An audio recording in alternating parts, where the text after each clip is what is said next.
যস্য কৃপা লভে নাপি গৌরাঙ্গে জয়তে রতি মহাপ্রসাদে জননী সর্ব সৌভাগ্য বর্ধিনী আদি ব্যাধি হরা নিত্য তুলসী তন্দে নমস্তুতে।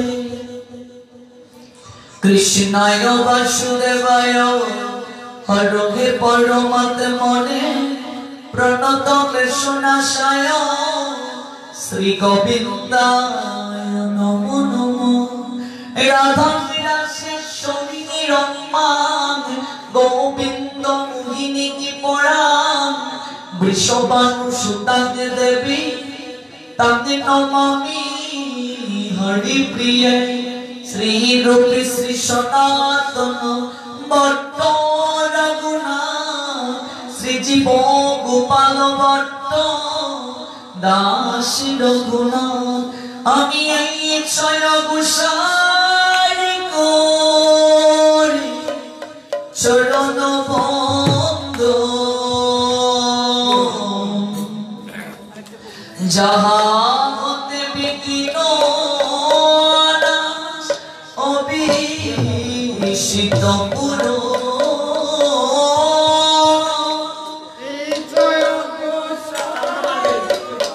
চরণ বন্দ যাহা হতে বিঘ্ন অবিষিত পুরো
তারাই কেবল হাত তুললেন, আর যাদের মনে আনন্দ নেই তারা হাত তুললেন না। বিশেষ করে মায়েদের মনে একটু আনন্দের অভাবটা দেখলাম। জগতের সব জায়গাতেই নিরানন্দ মা, কেবল পরম আনন্দ আছে সাধু সঙ্গে। ওই সাধু সঙ্গে এসেও যদি হৃদয়ে আনন্দ না আসে, এর চেয়ে বড় দুর্ভাগ্য আর হতে পারে না। সাধু সঙ্গ বিনা তোমার কোথায় আছে ইষ্ট? কৃষ্ণদাস বলছেন, জীবের প্রকৃত ইষ্ট সাধন সাধু সঙ্গে। এটা নিত্য আনন্দ নিকেতন। সর্বদা মনে রাখতে হবে, প্রেম ধ্বনি করার সময়, হরিধ্বনি করার সময় হাত তুলতে হয়। কেন হাত তুলতে হয়? না তুললে কি অপরাধ হয়? কতটুকু হাত তুলতে হয় এটা সবাইকে জানতে হবে। হাত তোলার অর্থ হচ্ছে ভগবানের কাছে আত্মসমর্পণ করা। আত্মসমর্পণ যদি কেউ করে, যত বড় অপরাধী হোক না কেন, সে শাস্তির পরিমাণটা কমে যায়। এই হাত কেন দিয়েছেন ভগবান? এই পাগুলো কেন দিয়েছেন? এই চোখ কেন দিয়েছেন? জিহ্বা কেন দিয়েছেন? মুখ কেন দিয়েছেন? নাসিকা কেন দিয়েছেন? ভাগবতী অম্বরীশ মহারাজ শিক্ষা দিলেন, প্রত্যেকটা অঙ্গ প্রত্যঙ্গের কাজ হচ্ছে ভগবানের সেবা করা। হাত দিয়েছেন কেন? হাতে তালি দিয়ে কীর্তন করার জন্য, এই মন্দির হাত দ্বারা মার্জন করার জন্য, এই শ্রীবিগ্রহের শৃঙ্গার করার জন্য। এই হাত দ্বারা সাধু গুরু বৈষ্ণবের সেবা করার জন্য। এই হাত তুলে আত্মসমর্পণ করার জন্য ভগবানের কাছে। এই পা দিয়েছেন, পা দ্বারা হেঁটে ভগবানের মন্দিরে যাওয়ার জন্য।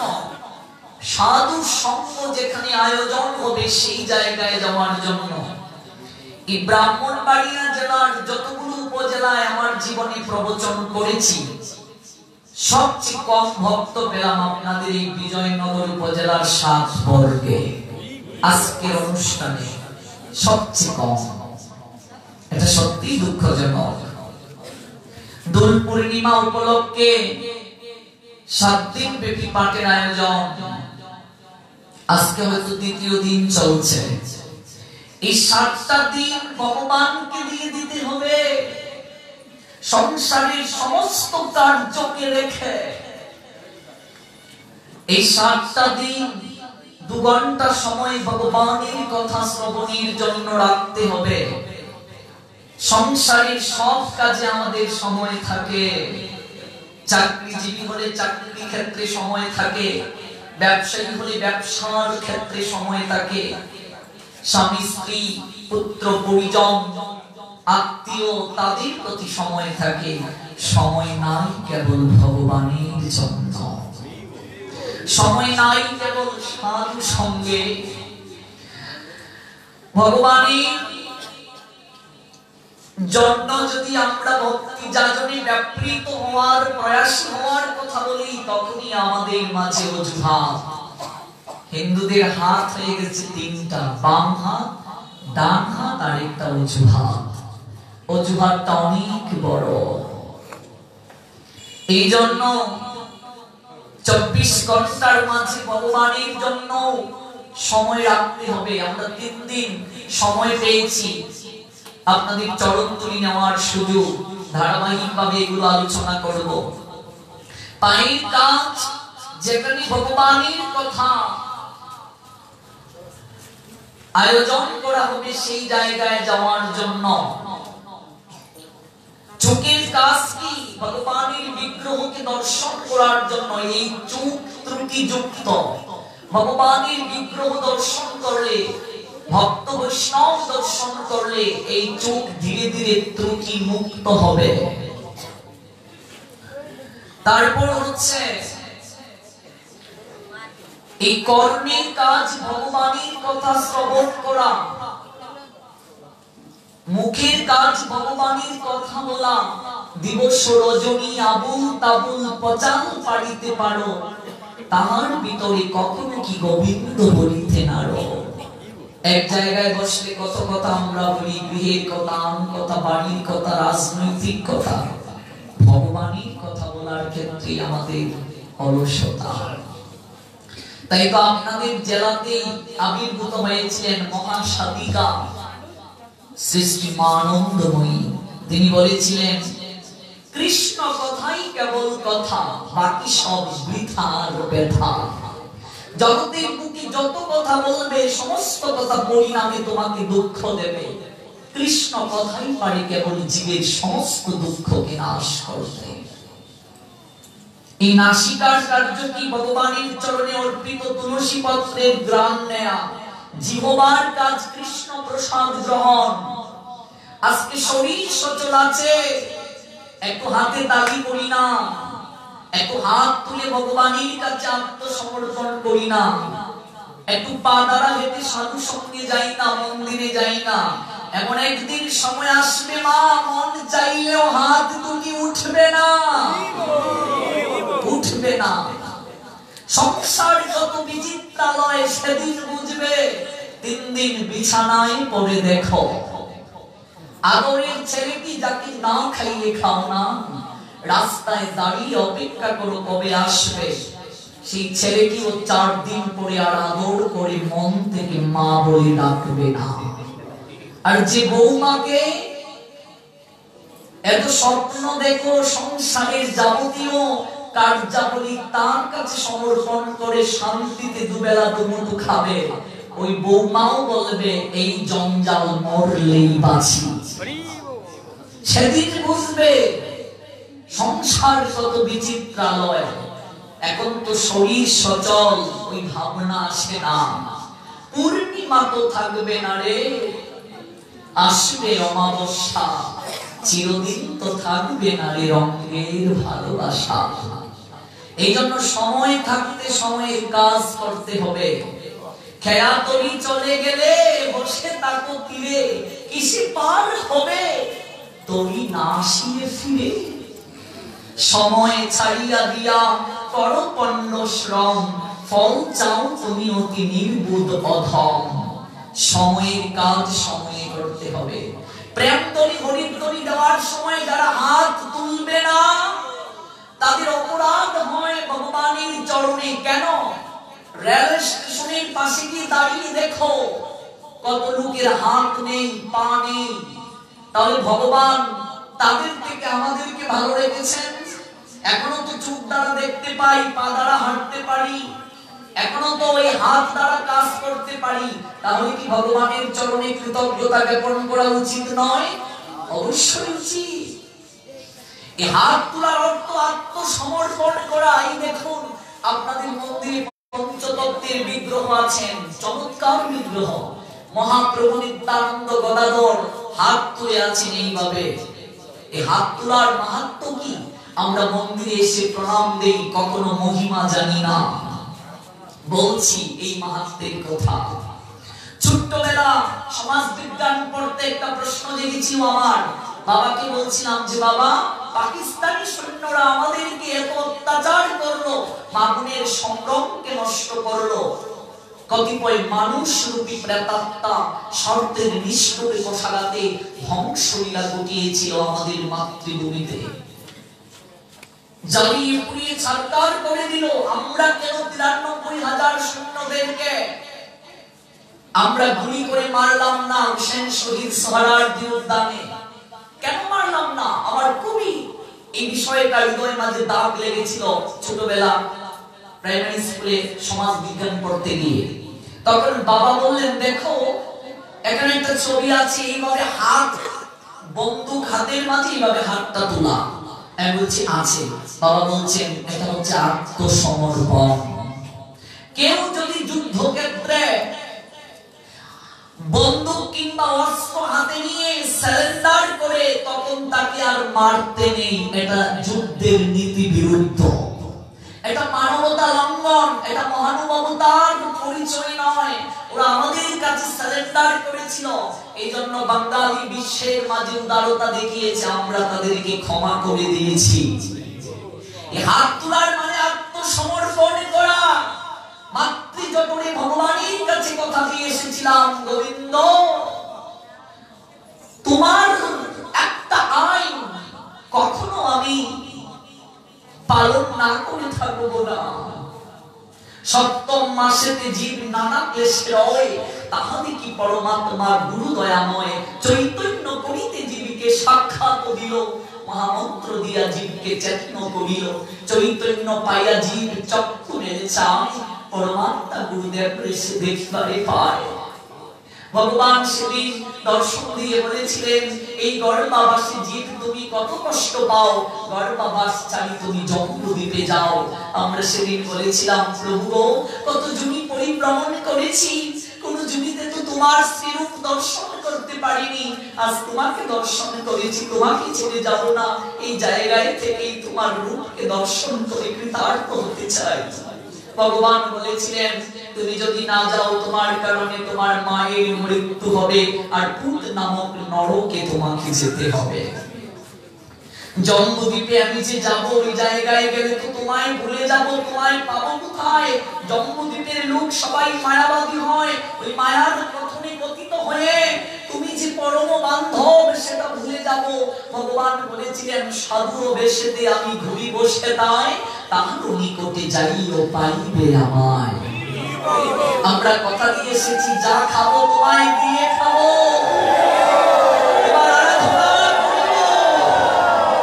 তোমার কথা ব্যতীত একটা আইনকে আমি অমান্য করব না।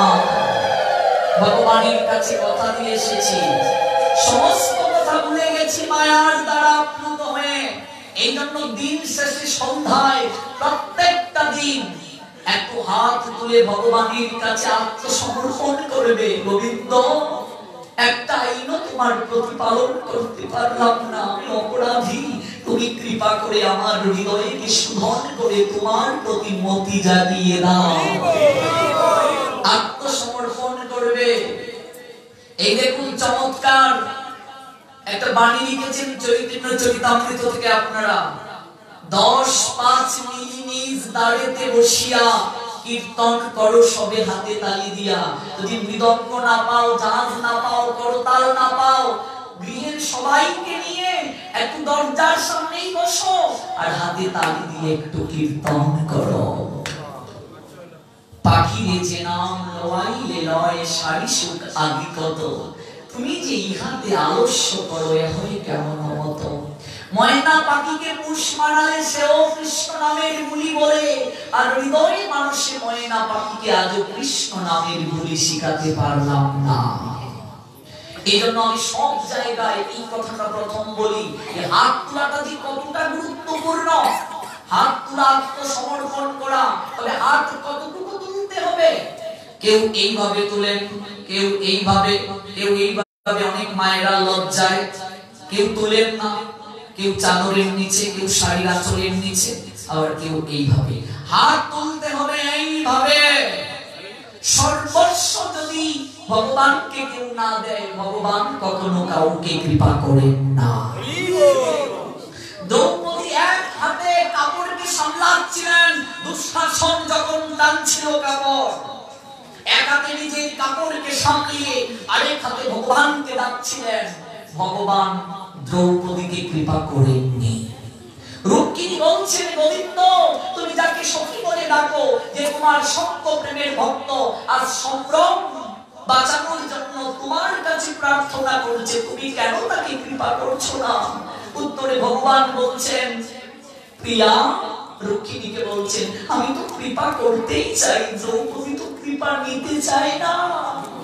কেউ যদি নিজের বলে কিছু ডাকে, আমাকে কিছু দেয়, আমি কখনো তাকে কৃপা করি না। দ্রৌপদীর তো পূর্ণরূপে আমার প্রতি বিশ্বাসই নাই। বিশ্বাস যদি থাকতো দুহাত তুলে আমাকে ডাকতে পারতো। সে তো নিজেই কাপড় সামলাচ্ছে, আরেক হাতে আমাকে ডাকছে। যতক্ষণ পর্যন্ত মানুষ সর্বস্ব আমাকে না দেয়, আমি তাকে কৃপা করি না। ভেবে দেখো, জগতে কিচ্ছু কি নিয়ে আসো নাই, লজ্জা নিবারণের কাপড়টাও নিয়ে আসো নাই। যাবে যেদিন সব কিছু রেখে যেতে হবে। কিচ্ছুই নিয়ে আসি নাই, তার জিনিস তাকে দেব। হাত পা সর্বঙ্গ সবকিছু ভগবানের, তার জিনিস তাকে দেব। যদি লজ্জা থাকে, কৃপা হবে না। লজ্জা বিনা হয়, দিন থাকিতে ধর্ম নাহি হয়। দ্রৌপদী যখন দেখলেন তার পক্ষে আর কাপড়কে সামলানো সম্ভব নয়, তখন তিনি দুহাত তুলে ভগবানের কাছে আত্মসমর্পণ করেছিলেন। গোবিন্দ, আমার নিজের বলে আর কিছু নাই, সবকিছু তোমার চরণে সঁপে দিলাম। এবার তুমি জানো আমার কি হবে। কৃষ্ণায় বাসুদেবায় হরবে পরমাত্মনে প্রণত ক্লেশনাশায় শ্রী গোবিন্দায় নমো নমঃ। ভগবান অনন্ত আকারে নিজেকে বস্ত্রের মাঝে সৃষ্টি করে দ্রৌপদীর লজ্জা নিবারণ করলেন। দুঃশাসন সেই কাপড় টানতে টানতে ক্লান্ত হয়ে গেল। রাজসভায় স্তূপাকৃত হলো কাপড়ের। সভাসদ উপলব্ধি করলো, এই কাপড় অনন্তকাল ধরে টানলেও শেষ হবে না। এই কাপড়ে আমার ভগবান অনাদিরাজ শ্রী গোবিন্দ নিজেই বিরাজ করছেন। এই জন্য পঞ্চতত্ত্বে গৌর নিতাই আর গদাধর পঞ্চতত্ত্বের মাঝে তিনজন হাত তুলে আছেন। আপনি আচরে প্রভু জীবের শেখায়, আপনি না চলিলে জীবিকে শেখানো না যায়। এই কথাটাই ভগবান কৃষ্ণ বলছেন শ্রীমদ্ ভগবত গীতার 3য় অধ্যায় কর্মযোগের 21 শ্লোকে। যত যত আচরতি শ্রেষ্ঠ তত্ত্বদেব ইতর জন সযৎ প্রমাণম কুরুতে লোক তৎ অনুবর্ততে। শ্রেষ্ঠ ব্যক্তিগণ যা করেন সাধারণ জন তাকে অনুকরণ করেন। তিনি যা জগতের বুকে প্রমাণ রেখে যান, সবাই তাকে অনুসরণ করেন। মহাপ্রভু আর নিতাই চাঁদ আর গদাধর হাত তুলে আছেন। এই হাত তোলার অর্থ কি? কলিযুগ পাবন অবতার গৌর সুন্দর নিজে হাত তুলে সংসারী জীবদেরকে আকুল স্বরে ডাকছেন। আর কতকাল সংসার সমুদ্রে ডুবে থাকবে? আমি কামড়াই হয়ে এসেছি রে, এসেছি, আমি এসেছি। বাসুদেব জানালেন সে আশার মহিমা, এনেছি ঔষধি মায়া নাশিবার লাগি। আমি ঔষধ নিয়ে এসেছি। হাত তুলে ডাকছেন আমাদেরকে। অনন্তকাল হাত তুলে আছেন গৌর সুন্দর। হাত তুলে কেন? এই কলিযুগ পাবন অবতার কলিগত জীবীকে বলছেন, ওরে আমি হাত তুলে তোদের কাছে আত্মসমর্পণ করছি। তোরা একবার শুধু মুখে হরি আনন্দে বলো হরি বজ বৃন্দাবন শ্রী গুরু বৈষ্ণব পদে পজাই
গোদাধর শ্রীবাসাদি গৌর ভক্তবৃন্দ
নারীকে দেবীর মর্যাদা দিয়েছে।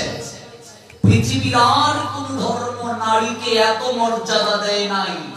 আমাদের সনাতন শাস্ত্র নারীকে যে মর্যাদা দিয়েছে। নারী মানে প্রকৃতি, প্রকৃতি ব্যতীত পুরুষ অচল। যেদিন থেকে পুরুষ একটা নারীর স্মৃতিতে সিঁদুর দিল, সিঁদুরের রং লাল, অধিকারের প্রতীক, শক্তির প্রতীক। কেন সিঁদুর পড়তে হয়, কয় জায়গায় পড়তে হয়, মন্ত্র কি, এগুলো আমরা আলোচনা করব। আগামীকাল আছে, পরশু আছে। যেদিন থেকে স্মৃতিতে সিঁদুর দিল নারীর একটা পুরুষ, সেই দিন থেকে একটা পুরুষ শক্তিকে গ্রহণ করলো। নারী নামক শক্তি পুরুষকে শক্তিমান করে। এই জন্য দেখবে মহাদেবের একটা লীলাতে মা কালী পায়ের নিচে মহাদেব। তাহলে কি স্ত্রী পায়ের নিচে স্বামী? কখনো না, এটা ভাববেন না। প্রত্যেক স্বামী স্ত্রীর কাছে দেবতা স্বরূপ। প্রকৃতির সমস্ত অধীন হচ্ছে এই জগৎ সংসার। প্রকৃতি মানে শক্তি। ভগবান সৃষ্টির প্রারম্ভিকায় বামঙ্গ কান্তি থেকে প্রকৃতি অর্থাৎ রাধারানীকে সৃষ্টি করলেন লীলাতে সহায়তা করার জন্য। এই জন্য নারী হচ্ছে শক্তির আধার। নারীকে বাদ দিয়ে কখনো সৃষ্টি কল্পনা করা যায় না। নারীকে সম্মান না দিলে সেই জাতি স্থবির হয়ে যায়, নিষ্ঠুর হয়ে যায়। ওই নারীর অমর্যাদা করেছিল দুর্যোধন, দুঃশাসন। পৃথিবীর ইতিহাসে সবচেয়ে কঠিন শাস্তি দেওয়া হয়েছিল দুঃশাসনকে। এতটা কঠিন ভাবে তাকে মৃত্যুদণ্ড দেওয়া হয়েছিল। জগৎজীবকে সচেতন করে দিলেন, ওই নারীর সম্ভ্রমকে যদি কেউ নষ্ট করতে চায়, এই জগৎ সংসারে তার এই রকম শাস্তি হবে। প্রত্যেক নারী মা, আদ্যশক্তি মহামায়া স্বরূপিণী। এই নারী পুরুষের শক্তির আধার। আমাদের মনুসংহিতা বলছেন 100 জন বাবা, 100 জন পুরুষ মানে একজন নারী। 100 জন পুরুষের যে শক্তি একজন নারীর ততটুকু শক্তি। দুর্ভাগ্য আমরা বাঙালি নারীদেরকে আমরা অবলা বলে সম্বোধন করি। তাদের হৃদয়ে যে শক্তি আছে ওই শক্তিটাকে আমরা জাগ্রত না করে আরো দমিয়ে দিচ্ছি। নারী কখনো শক্তিহীন নয়, নারীর মাঝে অপরিমেয় শক্তি আছে। ওই নারী শক্তিকে যদি সঠিকভাবে কেউ ব্যবহার করতে পারে পৃথিবীতে জয় খুব সহজেই এসে যায়। 100 জন পুরুষ মানে একজন নারী, 100 জন বাবা সন্তানের জীবনে যতটা অবদান একটা মায়ের অবদান ততটুকু। সন্তান মায়ের কাছে 75% ঋণী থাকে আর বাবার কাছে মাত্র 25। অর্থাৎ সন্তান জগতে আসার পিছনে মায়ের অবদান 75, বাবার অবদান 25। কারণ কি? পিতা আনন্দিত হইয়া সাগরে দেয় ফেলিয়া সেই যে চলে গেল ফিরে এলো না। বাবার কাছ করেই শেষ, আর সংবাদ নেয় নাই। আমায় ধরিয়া জটরে কত কষ্ট করে 10 মাস 10 দিন গর্ভে দিল ঠাই। গর্ভে লালন করেছে, পালন করেছে, প্রসব বেদনা সহ্য করেছে, তিল তিল করে ওই দেহটাকে গড়ে তুলেছে। মাঘ মাসের শীতের রাতে নিজে ভিজাতে থেকে সন্তানকে শুকনায় রেখেছে। নিজের সমস্ত সুখ আল্লাহকে বিসর্জন দিয়ে সেই মা তিল তিল করে এই দেহটাকে গড়েছে। তাই 75% অবদান মায়ের। মায়ের সঙ্গে সন্তানের নারীর সম্পর্ক থাকে, নারী ছেড়া ধন সন্তানকে বলে। এই জন্য 75% গুণগত দিক পায় মায়ের সন্তান। তাহলে বাবাকে কি ছোট করে দেখা হয়েছে? না, ছোট করে শাস্ত্র দেখে নাই। পিতা স্বর্গ, পিতা ধর্ম। বাবা হচ্ছেন স্বর্গ আর মা স্বর্গাদপি গরীয়সী। মা হচ্ছে স্বর্গের চেয়েও পবিত্র। পিতা স্বর্গ আর মার ক্ষেত্রে শাস্ত্র বলছেন স্বর্গাদপি গরীয়সী। পিতরে প্রতিমাপন্নে প্রিয়ন্তে স্বর্গ দেবতা। পিতা যদি সন্তুষ্ট হয় স্বর্গের সমস্ত দেবতারা সন্তুষ্ট হয়ে আশীর্বাদ করে, আর মাকে যদি প্রণাম দিয়ে পরিক্রমা করে বিশ্ব ব্রহ্মাণ্ডের সবাইকে প্রণাম পরিক্রমা করা হয়ে যায়। দেখো মায়ের অবদান কি। যুব সমাজদেরকে বলছি আমরা যেন নারী শক্তিকে কখনো অবমূল্যায়ন না করি। আমরা যেন মাতৃচরণে পিতৃচরণে অপরাধ না করি। ওই মা বাবার চরণে যদি কেউ অপরাধ করে সংসারে তার কখনো সফলতা আসবে না। বাবা নীলকণ্ঠের ন্যায়, মহাদেবের একটা নাম নীলকণ্ঠ। যে নীলকণ্ঠ কেন হলেন? কণ্ঠের মাঝে বিষ রাখলেন, সমুদ্র মন্থন করা হলো, বিষ উঠল, অমৃত উঠল। কোন দেবতারা বিষ গ্রহণ করতে রাজি নয়। মহাদেব কণ্ঠের মাঝে বিষ রাখলেন। বাবা সংসারের সমস্ত যাতনার বিষ কণ্ঠের মাঝে রেখে নিজের সুখ আল্লাহকে বিসর্জন দিয়ে সন্তানের চাহিদাকে পূরণ করে সংসারের সমস্ত গ্লানিকে, সংসারের সমস্ত ক্লেশ কালিমাকে গরুর বলদের নিয়ে বাবা টেনে নিয়ে যায়। স্ত্রীকে বুঝতে দেয় না, সন্তানকে বুঝতে দেয় না। ওই বাবা নামক বট বৃক্ষটা যদি কারো জীবন থেকে চলে যায় সে বুঝবে পৃথিবীতে সে কত এতিম। আর মা নামক স্নেহের পরশের আঁচল যদি কারো জীবন থেকে চলে যায় সে বুঝবে এই সংসার নামক তত্ত্ব কতটা তাকে জর্জরিত করে। এই জন্য মনে রাখবেন আমাদের আদি গুরু প্রাথমিক শিক্ষক পিতামাতা। ওই পিতামাতার চরণ বন্দনা না করে আপনি গীতাতেও প্রবেশ করতে পারবেন না, ভাগবতেও প্রবেশ করতে পারবেন না। সর্বাগ্রে পিতামাতার চরণ বন্দনা প্রয়োজন। তিনি আমাদের প্রাথমিক শিক্ষা গুরু। এই জগৎ সংসারে যাদের ঋণ কোনোদিন শোধ হয় না তার মধ্যে পিতামাতা হচ্ছে একজন। পৃথিবীতে এমন কোনো কিছু নাই যা দিয়ে পিতামাতার ঋণ শোধ করা যায়। মাটির পাত্র যদি অকৃতজ্ঞ হয়, সে বলতে পারে তাকে তৈরি করতে কুমোর লাগে নাই, তাকে তৈরি করতে দণ্ড লাগে নাই। কিন্তু মাটির পাত্র কখনো মাটিকেও স্বীকার করতে পারে না, কারণ তার দেহটাই তো মাটি দ্বারা তৈরি।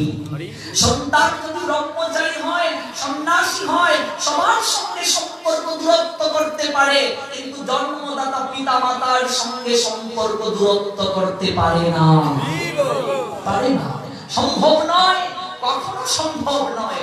যদি কেউ বলে ধর্মের কিচ্ছু কিছু উপলব্ধি করতে পারে না, কিচ্ছু কি পারে না, এত সহজ নয়, এত সহজ নয় ধর্ম যাজন। মহাপ্রভু সন্ন্যাসীর বড় জগন্নাথ পুরী থেকে প্রত্যেক মাসে সুভদ্রার প্রসাদী একটা শাড়ি মায়ের জন্য পাঠাতেন। এখনকার আমরা তো হাইব্রিড সাধু, দুদিন প্রসাদ আর একটু হরিনাম জপ করলেই মা বাবার দরকার নাই, বুঝছাই মা বাবার ঋণ শোধ হয়ে গেল। এত সহজ নয়।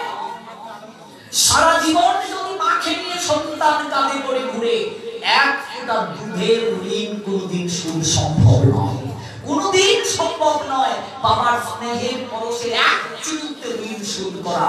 কোন সন্তান যদি বলে আমি পিতামাতার ঋণ শোধ করব, ওই সন্তান নয়, সে কুসন্তান। তবে প্রত্যেক পিতামাতারও কর্তব্য সন্তানকে ধর্ম যাজনে সহায়তা করা। ভাগবত বলছেন নারীর পূর্ণতা মাতৃত্বে। একটা নারী যদি মা না হতে পারে, তার নারীত্ব বিফল বিবাহের পর। একটা পুরুষ যদি বাবা না হতে পারে বিবাহের পর, তার পিতৃত্ব বিফল, পুরুষত্ব বিফল, নারীত্ব বিফল।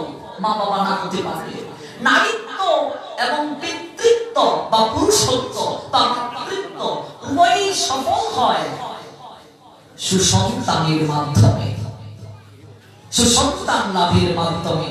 কি করে সুসন্তান লাভ করব, এগুলো আমরা ধারাবাহিকভাবে আলোচনা করব। কি করে সুসন্তান লাভ করতে হয়। এই জন্য পিতামাতা যদি সন্তানকে ধর্ম পালনে বাধা প্রদান করে, তাহলে সন্তানের কর্তব্য সেই পিতামাতাকেও বুঝানো। তবে এখানে বুঝানোটাও কিভাবে করতে হবে, এটা প্রহ্লাদ মহারাজ দেখিয়ে দিয়েছেন। হিরণ্যকশিপু তাকে ধর্ম পালনে বাধা প্রদান করেন, পিতার বিরুদ্ধে গিয়ে ধর্ম পালন করলেন প্রহ্লাদ। তাই বলে পিতৃভক্তি তার কম ছিল না। ওই হিরণ্যকশিপু যখন বধ হলেন, ভগবান বিষ্ণুদেব প্রহ্লাদকে বললেন কি বর চাও তুমি?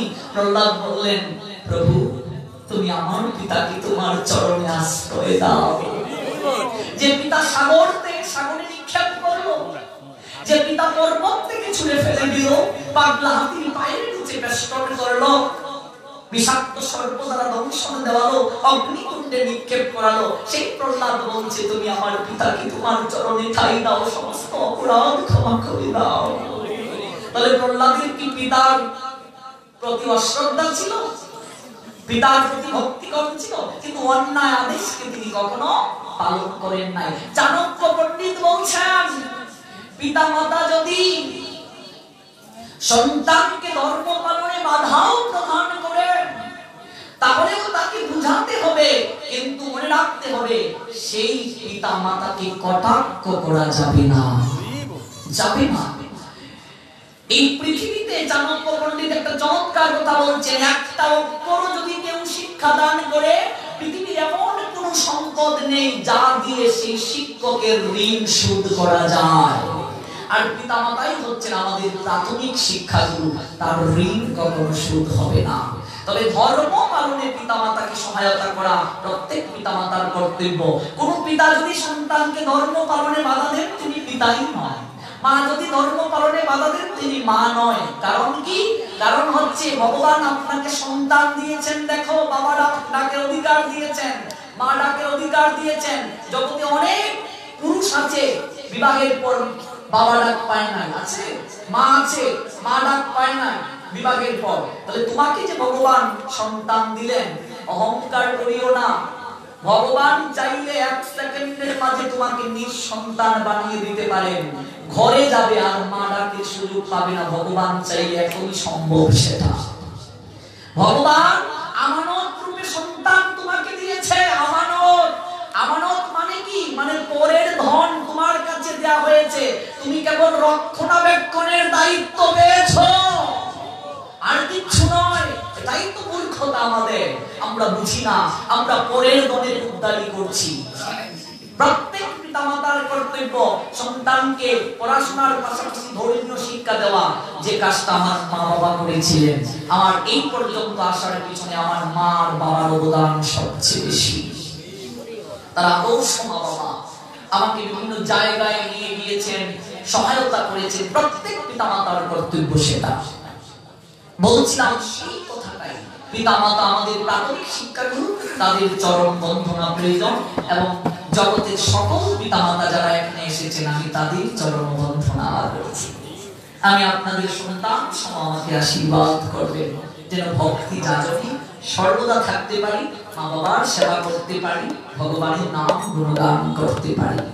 নারী শক্তি দিয়ে পুরুষকে শক্তিমান করে। এই বিশ্বে যত ফুলি আছে, ফুল ফলি আছে, যত ফল, নারী দিল তাকে রূপ রস মধুগন্ধ সুনির্মল। নারীকে বাদ দিয়ে পুরুষ কখনো নিজেকে কল্পনা করতে পারে না। জ্ঞানীর লক্ষ্মী, গানের লক্ষ্মী, শস্য লক্ষ্মী নারী, সুষমা লক্ষ্মী নারী ফিরেছে রূপের রসে সঞ্চারী। পুরুষ এনেছে দিবসের জ্বালা, তত্ত্ব রুদ্র দাহ, কামিনী এনেছে জামিনী শান্তি, সমীরণ বাড়িবাহ। দিবসে দিয়েছে নারী শক্তি সাহস, নিশীতে হইয়াছে বধূ। পুরুষ এসেছে মরুদ্বিশালয়ে, নারী জুগাইছে মধু। এই নারী কখনো কারো কন্যা, এই নারী কখনো কারো স্ত্রী, প্রেয়সী, প্রিয়তমা। এই নারী কখনো কারো মা। এই নারী কখনো রজগুণে লক্ষ্মী, এই নারী কখনো সত্যগুণে সরস্বতী, এই নারী কখনো তমগুণে কালী।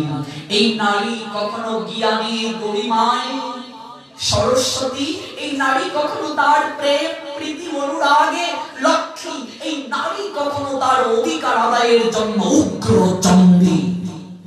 এই নারী শক্তিকে যদি সঠিক ব্যবহার করা যায়, জগৎ পূর্ণতা পায়। এই জন্য মনীষী বলছেন, পৃথিবীর সবকিছু যদি একদিকে থাকে, আর একটা পুরুষের জীবনে যদি আদর্শ একজন সঙ্গিনী থাকে, যাকে রমণী বলা হয়, ওই পুরুষের মতো চিরসুখী আর কেউ হতে পারে না। সংসার সুখের হয় রমণীর গুণে। নারীকে রমণী বলা হয়। রমণী মানে কি মা? আনন্দবর্ধিনী শক্তি। রাম থেকে রমণ, রমণ থেকে রমণী। রমণী মানে আনন্দবর্ধিনী শক্তি। তবে আমরা পুরুষদেরকেও একটা বিষয় মাথায় রাখতে হবে। আমরা সবাই বলি আমার যেন একটা লক্ষ্মীর মতো বউ হয়, কিন্তু মনে রাখবে, লক্ষ্মীর মতো বউ চাইতে গেলে তোমাকেও নারায়ণ হতে হবে। আমি নিজে নারায়ণ হব না, শুধু লক্ষ্মী বউ চাইব, কারণ লক্ষ্মী তো নারায়ণ ছাড়া কখনো থাকে না। সবসময় এটা মনে রাখতে হবে। এই নারী শক্তির এত জয় গুণগান। ভগবান কৃষ্ণের আগে রাধাকে বলা হচ্ছে সীতারাম, রামের আগে সীতা, নারায়ণের আগে লক্ষ্মী। আপনারা হচ্ছেন লাদিনী শক্তি, আপনারা হচ্ছেন সঙ্গিনী, আপনারা হচ্ছেন সোর্স অফ এনার্জি। আর আপনারা যদি পিছিয়ে থাকেন তাহলে কি হয়?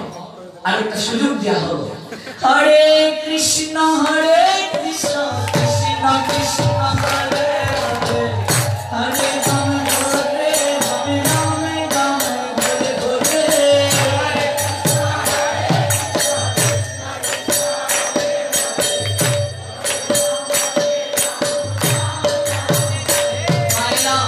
আবার গাও প্রাণ খুলে, হরে কৃষ্ণ কৃষ্ণ কৃষ্ণ হরে হরে, হরে রাম হরে রাম, রাম রাম হরে হরে।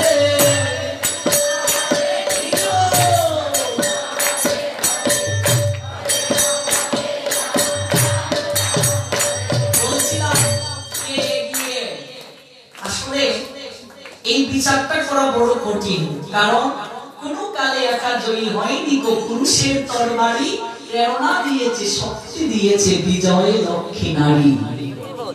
পুরুষ যদি একটা মন্দিরে প্রদীপের সন্তা হয়, নারী হচ্ছে কাঠি। ওই নারী নামক কাঠি যদি পুরুষ নামক সন্তাকে উস্কে না দেয়, কখনো সেই সন্তে এত সুন্দর করে জলে আলো দেবে না, ওই সলতে নিভে যাবে। এই জন্য নারী কাকি হয়ে পুরুষ নামক সলতা তাকে সংসারে উস্কে দিচ্ছে।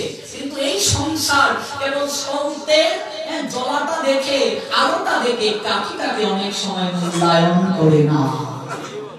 রাজা যুদ্ধ করতে গিয়েছে, কিন্তু রানী যুদ্ধে না গেলেও ভেতর থেকে শক্তি জুগিয়ে দিয়েছে, সাহস জুগিয়ে দিয়েছে।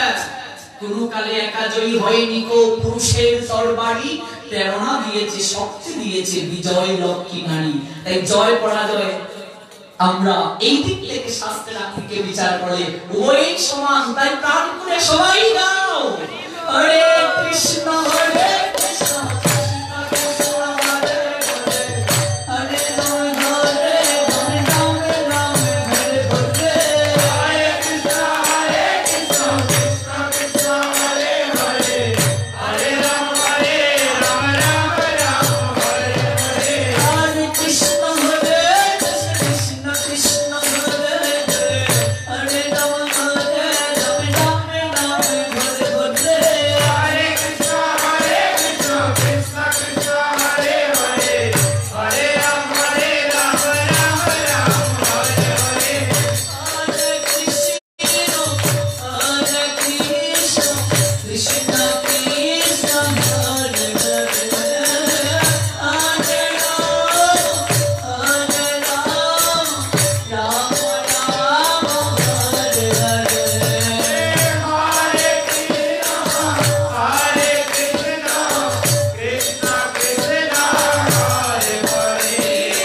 মহাপ্রভুর চরণে আত্মসমর্পণ করব।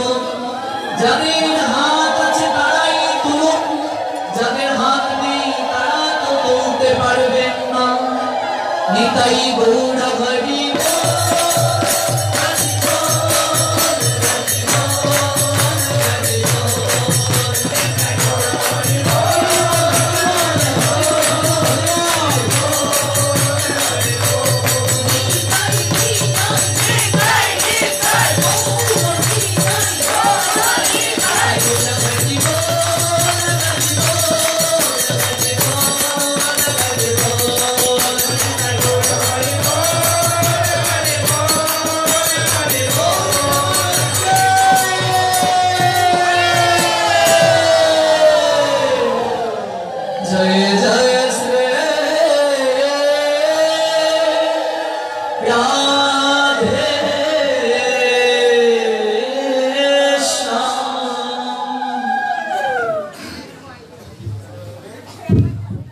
শুভদুল পূর্ণিমা উপলক্ষে বিশ্ব শান্তি এবং মানব কল্যাণ কামনায় 24 প্রহর ব্যাপী শ্রী শ্রী তারক ব্রহ্ম নাম সংকীর্তন মহোৎসবে ৭১তম বার্ষিক এই যজ্ঞানুষ্ঠানের অধিবাসীর প্রারম্ভিকায় সপ্ত দিবস ব্যাপী সর্বসাক্ষী সর্ববিরাজমান সর্বক্ষমতার অধিকারী পরমেশ্বর ভগবান শ্রীকৃষ্ণের মুখনিঃসৃত বাণী শ্রীমদ্ ভগবত গীতার আঙ্গিকে অপ্রাকৃত কথামৃতে অবগাহিত হওয়ার আকিঞ্চনে আজকের এই দ্বিতীয় রজনীতে যারা বহুদূর দূরান্ত থেকে এই কথা শ্রবণের মনোরথে এসেছেন, আপনাদের প্রত্যেকের রাতুল রঙ্গাচরণে আমি অবাজন এই পরলোকগত চন্দ্রকুমার রায় এবং লালমোহন রায়ের সেবাসঙ্গীনাথে বৈষ্ণব জ্ঞানে দণ্ডবোধ প্রণাম নিবেদন করছি। আমার উপর ভক্তাদেশ করা হয়েছে 3 দিন ব্যাপী আপনাদের চরণ বন্ধনা করা। এই 3 দিন ব্যাপী অপ্রাকৃত চরণ বন্ধনা করবে আজকের এই প্রথম কিংবা প্রারম্ভিক রজনীতে। আমি কৃতজ্ঞতা জ্ঞাপন করছি আয়োজনকারী ভক্তদেরকে আমার মতো অবাজনকে সেই সুযোগটি দেওয়ার জন্য। এই বেশ আসনে বসার বিন্দু মাত্র যোগ্যতা আমার নেই, কেবলমাত্র ভক্ত আদেশকে রক্ষা করার জন্য আপনাদেরই চরণ ধরে ছুটে এসেছি। আপনারা বৈষ্ণব সাধু মহাত্মা মহিষী, যদি আপনারা আমাকে কৃপা আশীর্বাদ করেন তাহলে হয়তো কোনো জন্ম জন্মান্তরে এই অবাজনের চিত্তে কৃষ্ণ প্রেমের বীজ বপন হতে পারে। আমি সর্বাগ্রে প্রত্যেকের চরণ তুলিকে শিরে ধারণ করত। আজকের এই প্রারম্ভিক অনুষ্ঠান সর্বসাক্ষী সর্ববিরাজমান সর্বভক্তাধিকারী পরমেশ্বর ভগবান শ্রীকৃষ্ণের মুখনিঃসৃত বাণী শ্রীমদ্ ভগবত গীতার আলোকে অপ্রাকৃত কথামৃতে অবগাহিত হওয়ার আকিঞ্চনে যাত্রা করছি। শ্রীমদ্ ভগবত গীতা এক জাতির সামগ্রিক পরিচয় পাওয়া যায় তার ধর্ম আর সংস্কৃতির উপর। পাখি যেমন তার পক্ষপুটের উষ্ণ পরশে শাবক দিগকে লালন করে, মা যেমন আপন মমত্বে বাৎসল্য প্রেমের পাথারে ডুবে তার সন্তানকে প্রতিপালন করেন, একটা বিড়াল যেমন অনুরাগীর মন্ত্রে দীক্ষিত হয়ে বিড়াল ছানাটিকে আঁকড়ে ধরে, একটা জাতি তেমনি সহস্র সহস্র বছর ধরে নানা উত্থান পতনের ব্যাপক প্রক্রিয়ার ভিতর দিয়ে তার অস্তিত্বকে অক্ষুণ্ণ রাখে এবং স্বকীয়তার বিকাশ ঘটায়।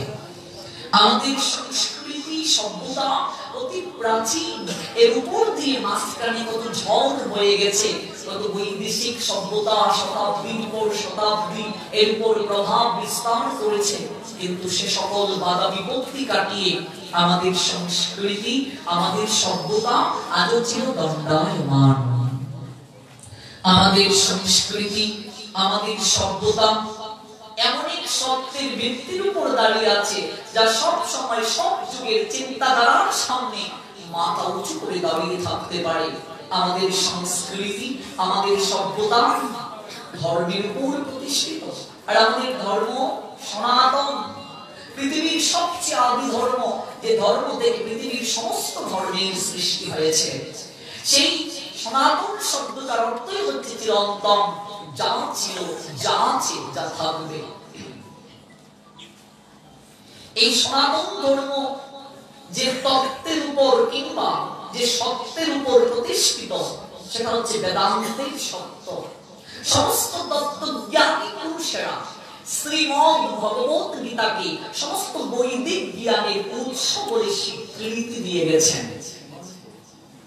জীব মাত্রই উদ্ধারের জন্য তিনটি রাজমার্গকে প্রস্তাবত্রয় নামে অভিহিত করা হয়।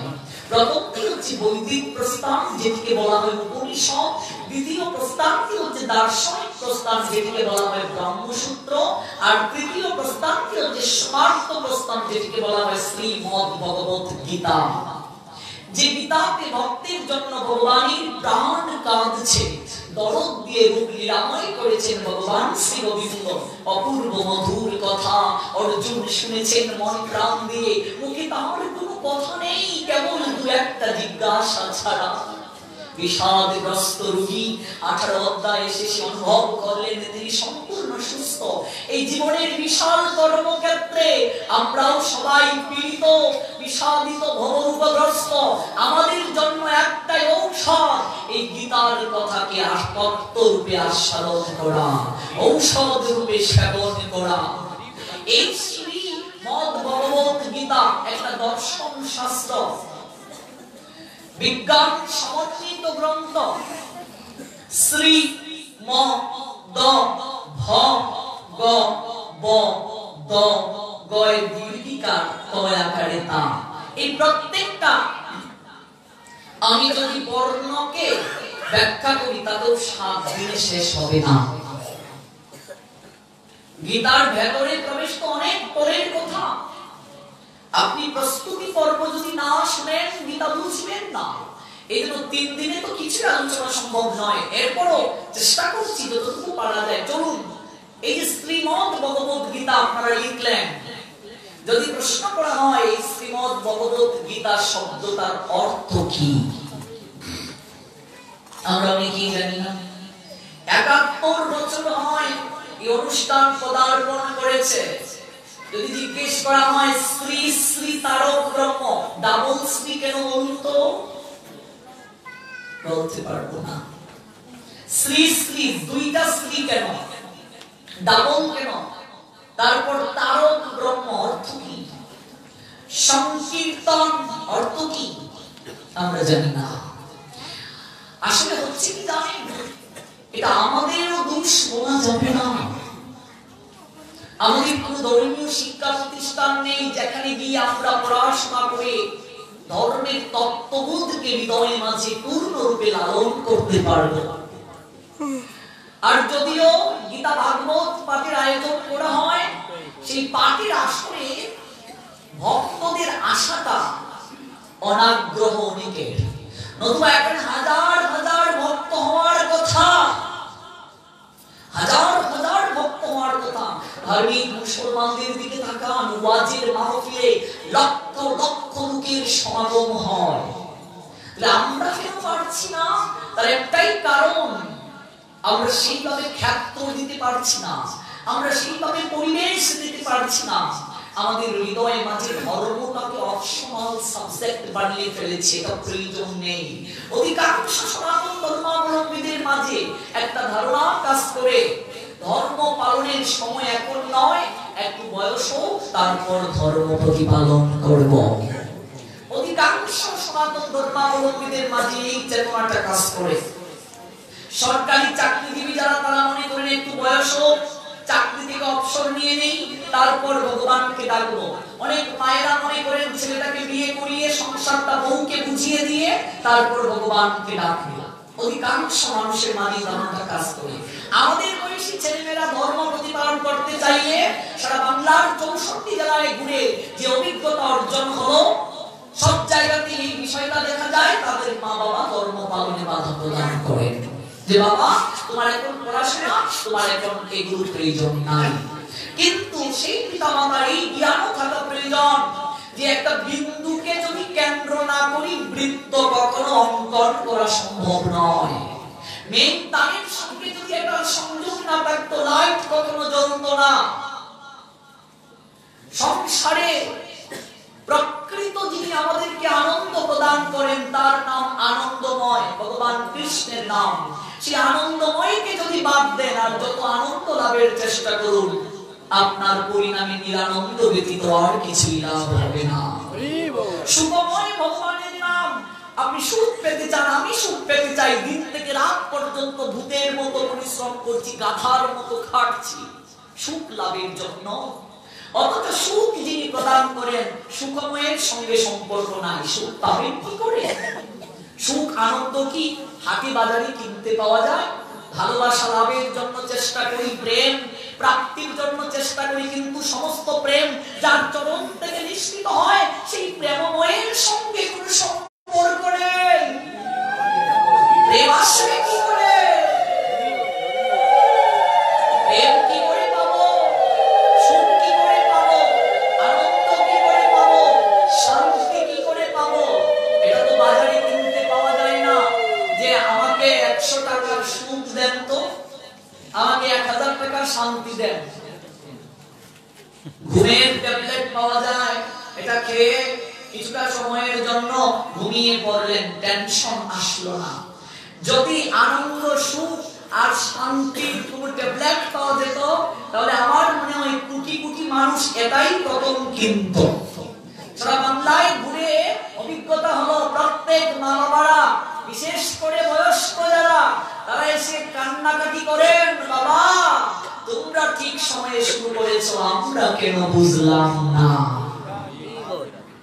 অনেক ঠাম্মা দাদুরা বলে, দাদু ভাই সারাটা জীবন সংসারকে করতে করতে এখন সংসারে আমরা অপদার্থ, আমাদের কানাকড়ির মূল্য নেই, কেন যে বুঝলাম না।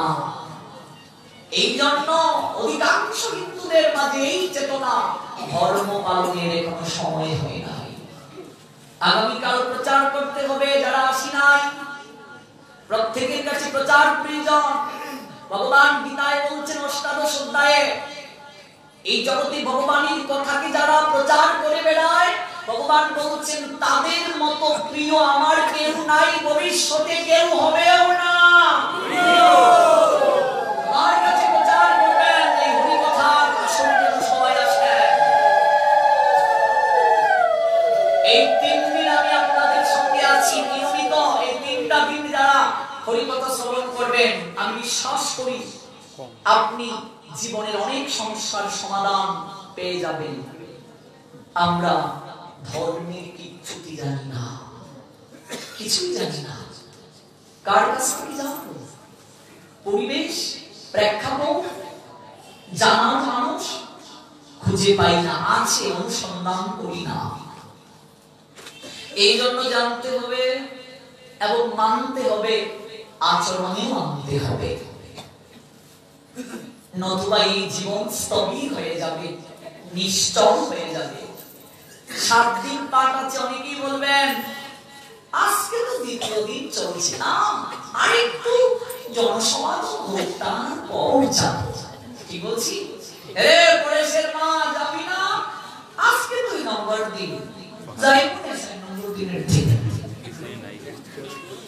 গরিব দিন শিষ্য, আলস্য নিদ্রা কলহ, এই যে অলসতা আজ নয় কাল যাব। ভগবান সুযোগ দিয়েছেন আপনাদেরকে বছরে এই কয়েকটা দিন সাধু সঙ্গ করে কৃপা লাভের জন্য।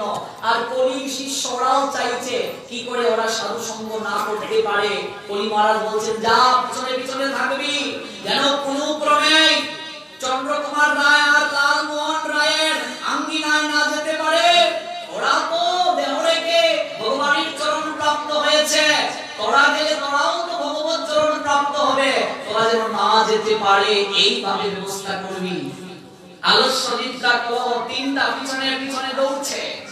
আলস্য মানে অলসতা, যে না শুরু তো এখনো হয় নাই, সাউন্ড তো শোনা যাচ্ছে না, সমানন্দর মা একটু পরেই যাই, চল একটু সিরিয়ালটা দেখে নেই, আজকের পর্বটা জমজমাট। আলস্য এসে গেল। আবার অনেকে দেখবেন গীতা পাঠের আসরে এসে আছে কি নেই, নিদ্রা মানে করি। আরেকটা শিষ্য এক জায়গায় পাঠিয়ে গেছি, আমি প্রথম বারবার বলি কনসাসের জন্য, এক জায়গায় পাঠিয়ে গেছি, নাক ডাকছে, নাক ডাকছে। ভগবানের কথার আসরে এসে সবচেয়ে অপরাধ কি জানো? ঘুমানো আর অমনোযোগিতা। সুভদ্রা ঘুমিয়ে গিয়েছিলেন, যার কারণে অভিমন্যু চক্রব্যূহ থেকে বের হওয়ার রাস্তাটা জানতে পারলো না। ওই মায়ের ঘুমটাই তার জীবনে কাল ছিল। ভগবানের কথা আসরে এসে যারা ঘুমায়, এই আসরের সমস্ত পাপ সে বহন করে নিয়ে যায়। এবার চিন্তা করে নাক ডাকতে হবে, কনসাস করতে হবে, নিদ্রা তো পিছনে পিছনে দৌড়বে তোমার ঘাড়ে বসার জন্য। তোমাকে কি করতে হবে এই করণীয়টা বলবো। 3 নম্বর শিষ্য, আন্ততা মানে কলহ, ঝগড়া। দেখবে গীতা পাঠের আসরে আসার ইচ্ছে মানুষ পোষণ করেছো, স্বামী স্ত্রী হয়ে গেল, আছে কি নাই? মুডেই নষ্ট, যাইতামি না, কলির শিষ্য সফল হয়ে গেল। এখানে আসলাম, বসা নিয়ে শুরু হয়ে গেল, তার মানে কলির শিষ্য প্রবেশ করল। এই 3 কলির শিষ্যকে সর্বদা দূরে রাখতে হবে। আলস্য নিদ্রা আর কলহ যেন প্রবেশ করতে না পারে। এই জন্য মাঝে মাঝে হরিধ্বনি উলুধ্বনি করতে হবে। জয় জয় শ্রী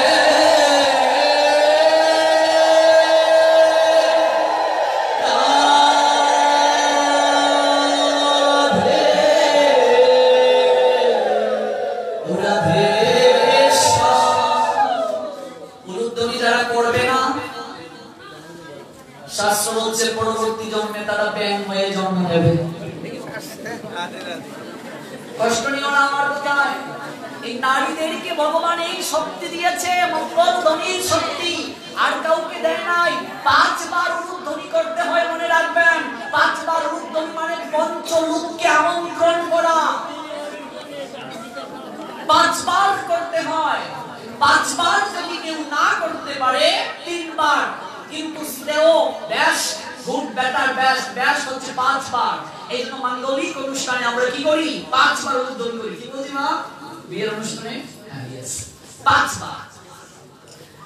ব্যাঙ দেখবেন অতিরিক্ত ডাকে, ঘরের কোণে ক্যাক ক্যাক ক্যাক ক্যাক করছে। ওই ব্যাঙের ডাকটাই তার মৃত্যুর কারণ। ডাক শুনে সাপ তার কাছে চলে আসে, তাকে ভক্ষণ করে। এই সংসারে আমাদের নিম্নগামী হওয়ার পিছনে একটাই কারণ, বাচক এবং বাক্যের বেগ আমরা দমন করতে পারছি না।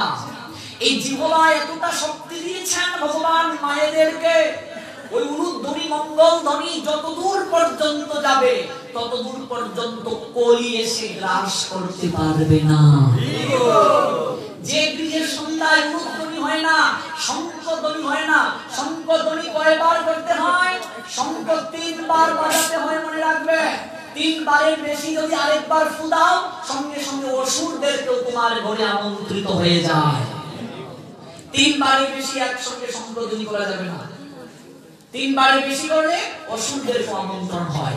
শঙ্খের প্রকার আছে, এগুলো অনেক ব্যাখ্যা। এই যে হাতে শঙ্খ বড় 11 প্রকার আছে, একমুখী, দুমুখী, ত্রিমুখী।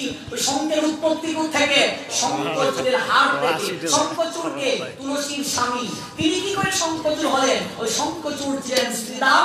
একটা অভিশাপের কারণে রাধারানীর কাছ থেকে ওই শ্রীরাম শঙ্খচূড় হয়ে আসলেন, আর তার হাড় থেকে শঙ্খের উৎপত্তি।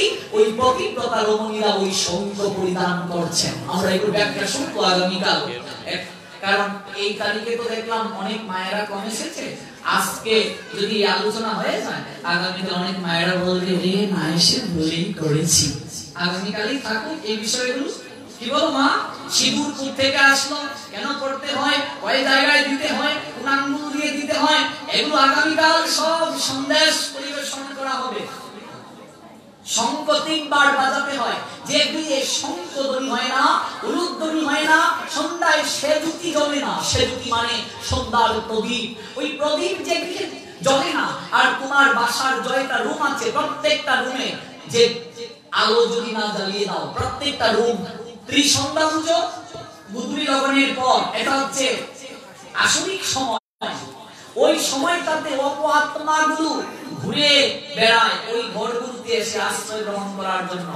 এই সময় ত্রিসন্ধ্যাতে আসরিক সময়ে ঘুমাতে নেই, খাবার গ্রহণ করতে নেই, সহবাস করতে নেই। প্রত্যেকটা জাতি এই সময়টাতে স্রষ্টার আরাধনা করে। যে বিয়ে এই সময় ভগবানের কথা হয় না, উলুধ্বনি হয় না, হরিধ্বনি হয় না, ঝাঁজ বাজে না, শঙ্খ বাজে না, মৃদঙ্গ বাজে না, কীর্তন হয় না, এবং যে গৃহে যে কক্ষের মাঝে আলো জ্বালিয়ে দেওয়া হয় না, সেই গৃহে অপআত্মাগুলো এসে আশ্রয় গ্রহণ করে। এখনকার অনেক মায়েরা উলুধ্বনি করতে পারে না, দেখেছি। এক জায়গায় পার্টি যায়, এবার ভাগবতকে মালা দেয়া হবে, একজন আরেকজনকে বলছে সোনালি তুই দেখ, রূপালি তুই দেখ। এই জন্য কলির শিষ্যদেরকে মাঝে মাঝে কি করতে হবে? হরি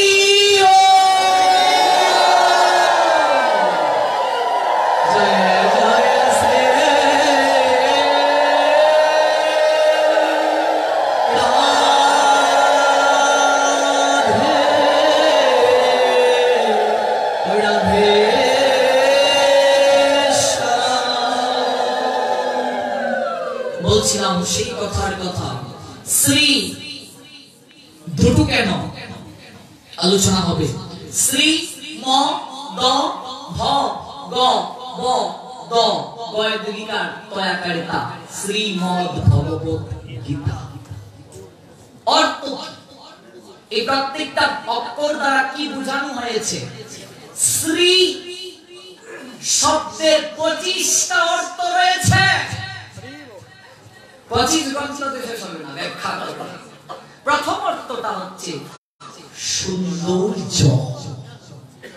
দেখবে প্রত্যেকটা সনাতনীরা নামের আগে শ্রী লাগিয়ে থাকে, কিংবা শ্রীযুক্ত, শ্রীমান, শ্রীযুক্তা, শ্রীমতী।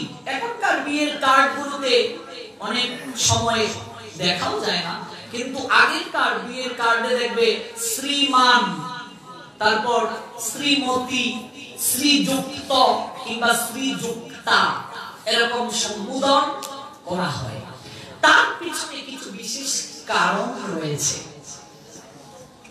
শ্রী শব্দের অনেকগুলো অর্থ রয়েছে, তার মধ্যে প্রথম এবং প্রধান শ্রী মানে সৌন্দর্য।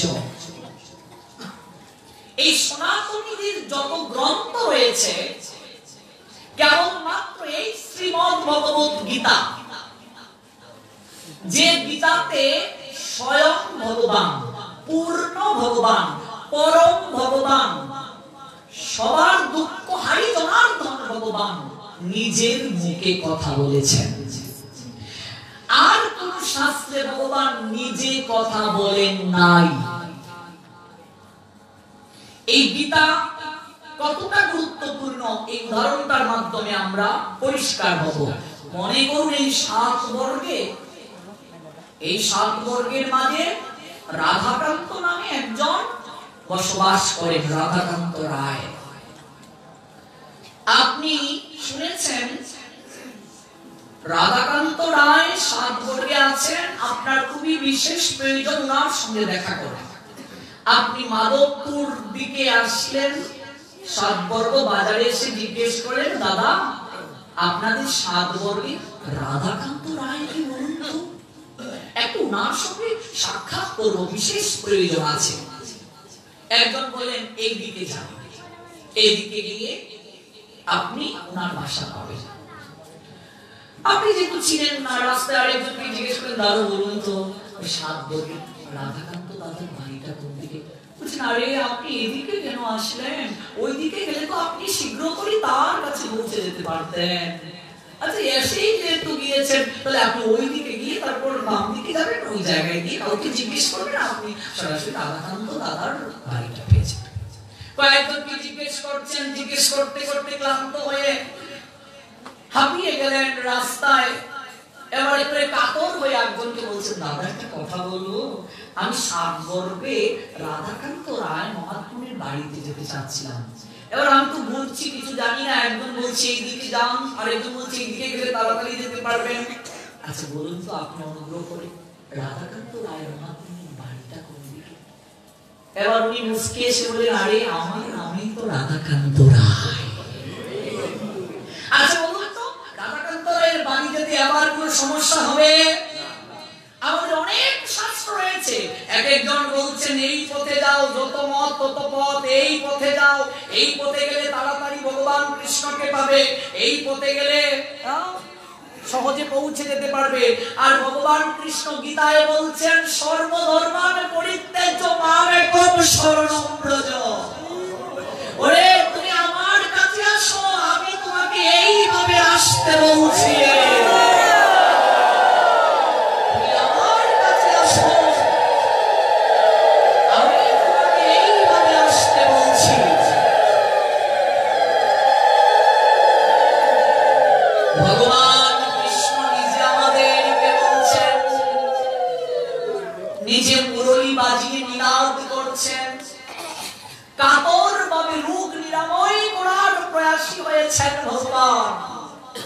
যে ভগবান সমস্ত সৌন্দর্যের আধার,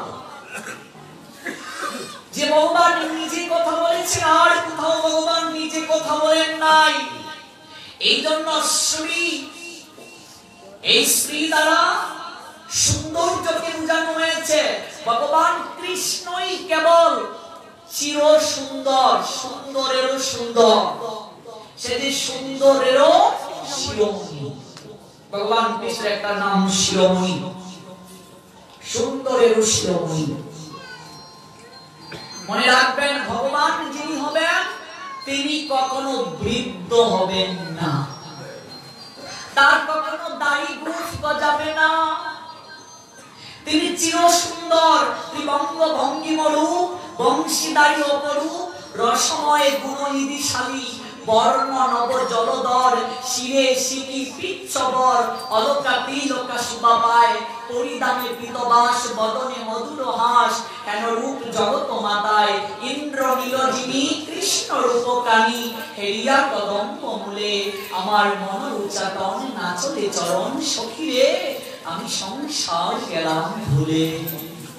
সখী কেমন রূপ দর্শন করলাম, একটির প্রিয় বদন মাধুরী, না হেরিলে প্রাণী মরি, হেরিয়া মূল না পুরাই আশা, বাসনে নয়ানে বড়ি, প্রতি কণে কণে যেন নতুন যে হেরি, সখীরে যেন কবু তারে নাহি দেখি, সখীরে কি দিয়া বান্ধিল পরানো আমার, ভাবিয়া কিছু নাহি পাই, সখীরে যেদিকে নিয়োগী, শ্যামল সুন্দর মোহন মাধুরী দেখিতে পাই, সখীরে আমি শ্যাম ছাড়া আমি দেখি না রে, আমি যেদিকে নিয়োগী আমার শ্যামল সুন্দর, আমি শ্যাম ছাড়া কিছু দেখি না রে, আমি যেদিকে নিরকি আমার শ্যামল সুন্দর, আমি শ্যাম ছাড়া কিছু দেখি না রে। চির সুন্দরের পরম সুন্দর, পরম কথাটা আছে বাবা। পরম শব্দের অর্থ হচ্ছে সর্বশ্রেষ্ঠ। এই জগতের বুকে তার থেকে শ্রেষ্ঠ আর কেউ হতে পারে না। তিনি হচ্ছেন ভগবানের ভগবান, তিনি হলেন পরম ভগবান, ঈশ্বরেরও ঈশ্বর, এই জন্য তিনি হলেন পরমেশ্বর। আর ভগবান কৃষ্ণ হলেন পরমেশ্বর। এই জগতে সমস্ত সৌন্দর্য যার নিকট থেকে ঝরে পড়ে, এই স্ত্রী দ্বারা প্রথমত সৌন্দর্যকে বোঝানো হয়েছে। এই চির সৌন্দর্যের আধার ভগবান কৃষ্ণ, আর এই চির সৌন্দর্য যার নিকট থেকে আসে তিনি হলেন শ্যাম সুন্দর গোবিন্দ। আচ্ছা বলো মা, এখানে আপনারা অনেকেই সুন্দরী, এখানে অনেকেই সুন্দর। এই যে সৌন্দর্য, কারো রূপ অধিক থেকে অধিকতর, কারো গুণ অধিক থেকে অধিকতর, কারো বাচন ভঙ্গি মানে বাক্যের সমাহারে খুব সহজে মানুষকে মুগ্ধ করতে পারে অধিক থেকে অধিকতর ভাবে। এই যে এক একজনের এক এক দিকে সৌন্দর্য, এই সমস্ত সৌন্দর্যের রহস্য কি বলুন? আমাদের এত সৌন্দর্যের রহস্য কি? আত্মা। যদি আমরা বলি মুখে দিবার সেরাবেদা প্যার লাভলি, এটা আমাদের রূপের রহস্য। রূপের রহস্য।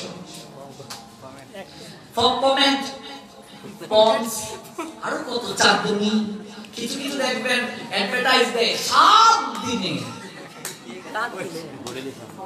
তারপর লুশন, তারপর হচ্ছে শ্যাম্পু, তারপর হচ্ছে কন্ডিশনার। এই সব কিছুই তো রূপের রহস্য আমরা মনে করি, কিন্তু গীতায় ভগবান বলছেন না, এগুলো যদি রূপের রহস্য হতো তাহলে 65 বছরের দাদিমাকে একটু ভালো করে সেরাবেদা দাও। কি বলছি? চামড়া একটু কুচকে গিয়েছে, ওকে একটু টান টান করো, চামড়া 16 বছরের যুবতী নিয়ে আয়। দাদি বলে, ওরে তোদের বয়সে কত কি করেছি। তার মানে কোনটাই আমাদের রূপের রহস্য নয়, সৌন্দর্যের রহস্য নয়। এখন অনবরত কথা বলছি, বয়স যখন একটু বেড়ে যাবে আর সম্ভব নয়, এই বাক স্থবির হয়ে যাবে। তাহলে আমাদের রূপের রহস্য কি? এক সময় ওই দেহ থেকে একটা শক্তি যদি চলে যায় আর কথাই কেউ বলবে না, চিরসজ্জায় ঘুমিয়ে যাবে। সমস্ত সৌন্দর্য নষ্ট হয়ে যাবে। কয়েক ঘন্টা পর দেহটা পচে দুর্গন্ধ বের হবে। এবার ফগ মারো, দেখো দুর্গন্ধ দূর হয় কিনা। ডেড বডি যখন পচতে শুরু করবে, ফগ মারো, দেখো দূর হয় কিনা, গন্ধ সম্ভব নয়। তাহলে আমাদের চির সৌন্দর্য, শক্তি, এগুলো রহস্য কি? আত্মা। ভালো করে বুঝো, এটাই গীতার প্রথম কথা। সাংখ্য যুগে আত্মতত্ত্ব বিষয়ক জ্ঞান, এটাই শ্রী। শ্রী মানে আত্মাকে বোঝানো হয়েছে। চির সৌন্দর্য আত্মা, আত্মা হচ্ছে স্ত্রী। শ্রী মানে লক্ষ্মীকে বোঝানো হয়েছে। শ্রী মানে সম্পদ, শ্রী মানে জ্ঞান, শ্রী মানে ভক্তি, শ্রী মানে নিত্য, শ্রী মানে বৈভব, শ্রী মানে মাধুর্য, শ্রী মানে ঐশ্বর্য। এই চির ঐশ্বর্য, মাধুর্য, সৌন্দর্য সমস্ত কিছু উৎস হচ্ছে আত্মা। আউট অফ সোল না এক্সিস্টেন্স বডি। ওই আত্মা যখন দেহ ছেড়ে চলে যাবে, ওই দেহটার কানাকড়ি মূল্য নেই, কোনো মূল্য নেই। রাত্রে মরলে অনেকে সকালে বাসি মরা বলেও স্পর্শ করে না। এই যে অট্টালিকা বানানো হয়েছে, অট্টালিকা বানানো হয়েছে, কত প্ল্যান, এখানে আরামে ঘুমাবো, একটা ভালো বাড়ি হওয়া দরকার। কালের বাঁশি যেদিন বাজবে, মহাকাল যেদিন ডাকবে, সেদিন সন্তানকে সম্পত্তির দলিল তার ব্যাংকে কত টাকা রেখেছো সেটাও বলে যাওয়ার সময় পাবে না। রাত্রে ঘুমিয়েছি, যদি চুপটা খুলে সকাল আর না যদি খুলে পরকাল। ওই অট্টালিকাতে যখন শক্তি বের হয়ে যাবে, অনেকেই বলবে শীঘ্র করি, ঘরের বাহিরে বের করো। অথচ কত প্ল্যান করে বানিয়েছো, কত কষ্ট কইরা রে মন, কইরাছ ঘর বাড়ি।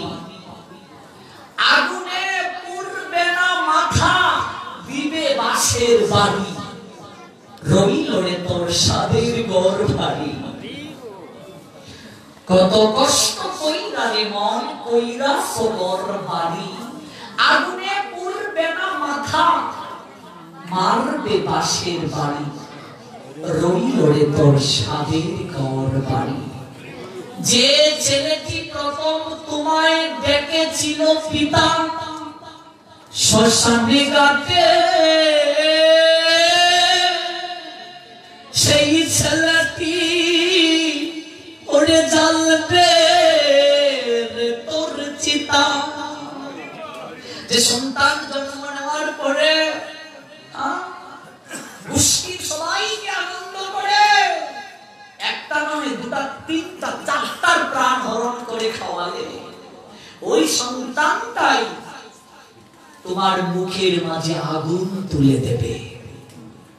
কয়েক ঘন্টার চিতার আগুনে তোমার আমার প্রত্যেকের দেহটা পুড়ে ছাই হয়ে যাবে।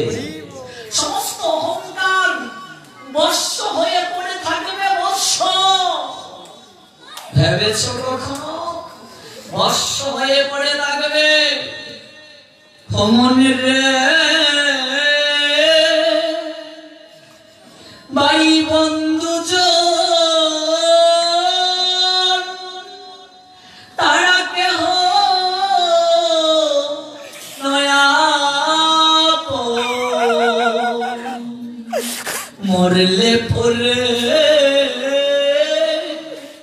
নদীর কুলে তারা করবে দাহ। এই জগতের বুকে আমার আমার আমার আমার আমার করে করে করে করে প্রকৃত সৌন্দর্যের আধার যিনি অনাদি আদি শ্রী গোবিন্দ ভগবান, যার অংশ আমার তোমার মাঝে আত্মারূপে অবস্থান করছে, ওই বিষয়টাকে আমরা ভুলে গিয়েছি গো। আমার পুত্র, আমার কন্যা, আমার সন্তান, আমার বাড়ি, আমার গাড়ি, সমস্ত কিছু আমার। ভগবান মৃদু মৃদু হাসে রে, সব কিছু যদি তোর হয় তুই কার?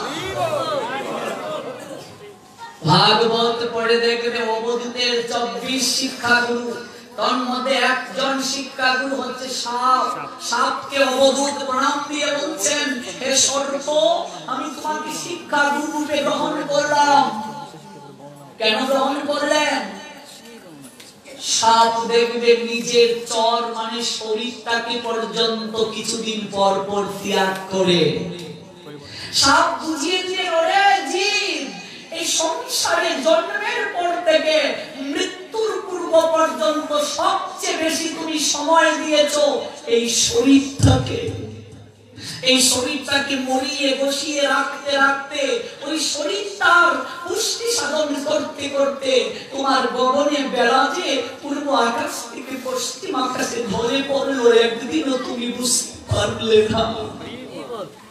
কখন যে জীবনের বেলা চলে গেল বুঝতে পারলে না।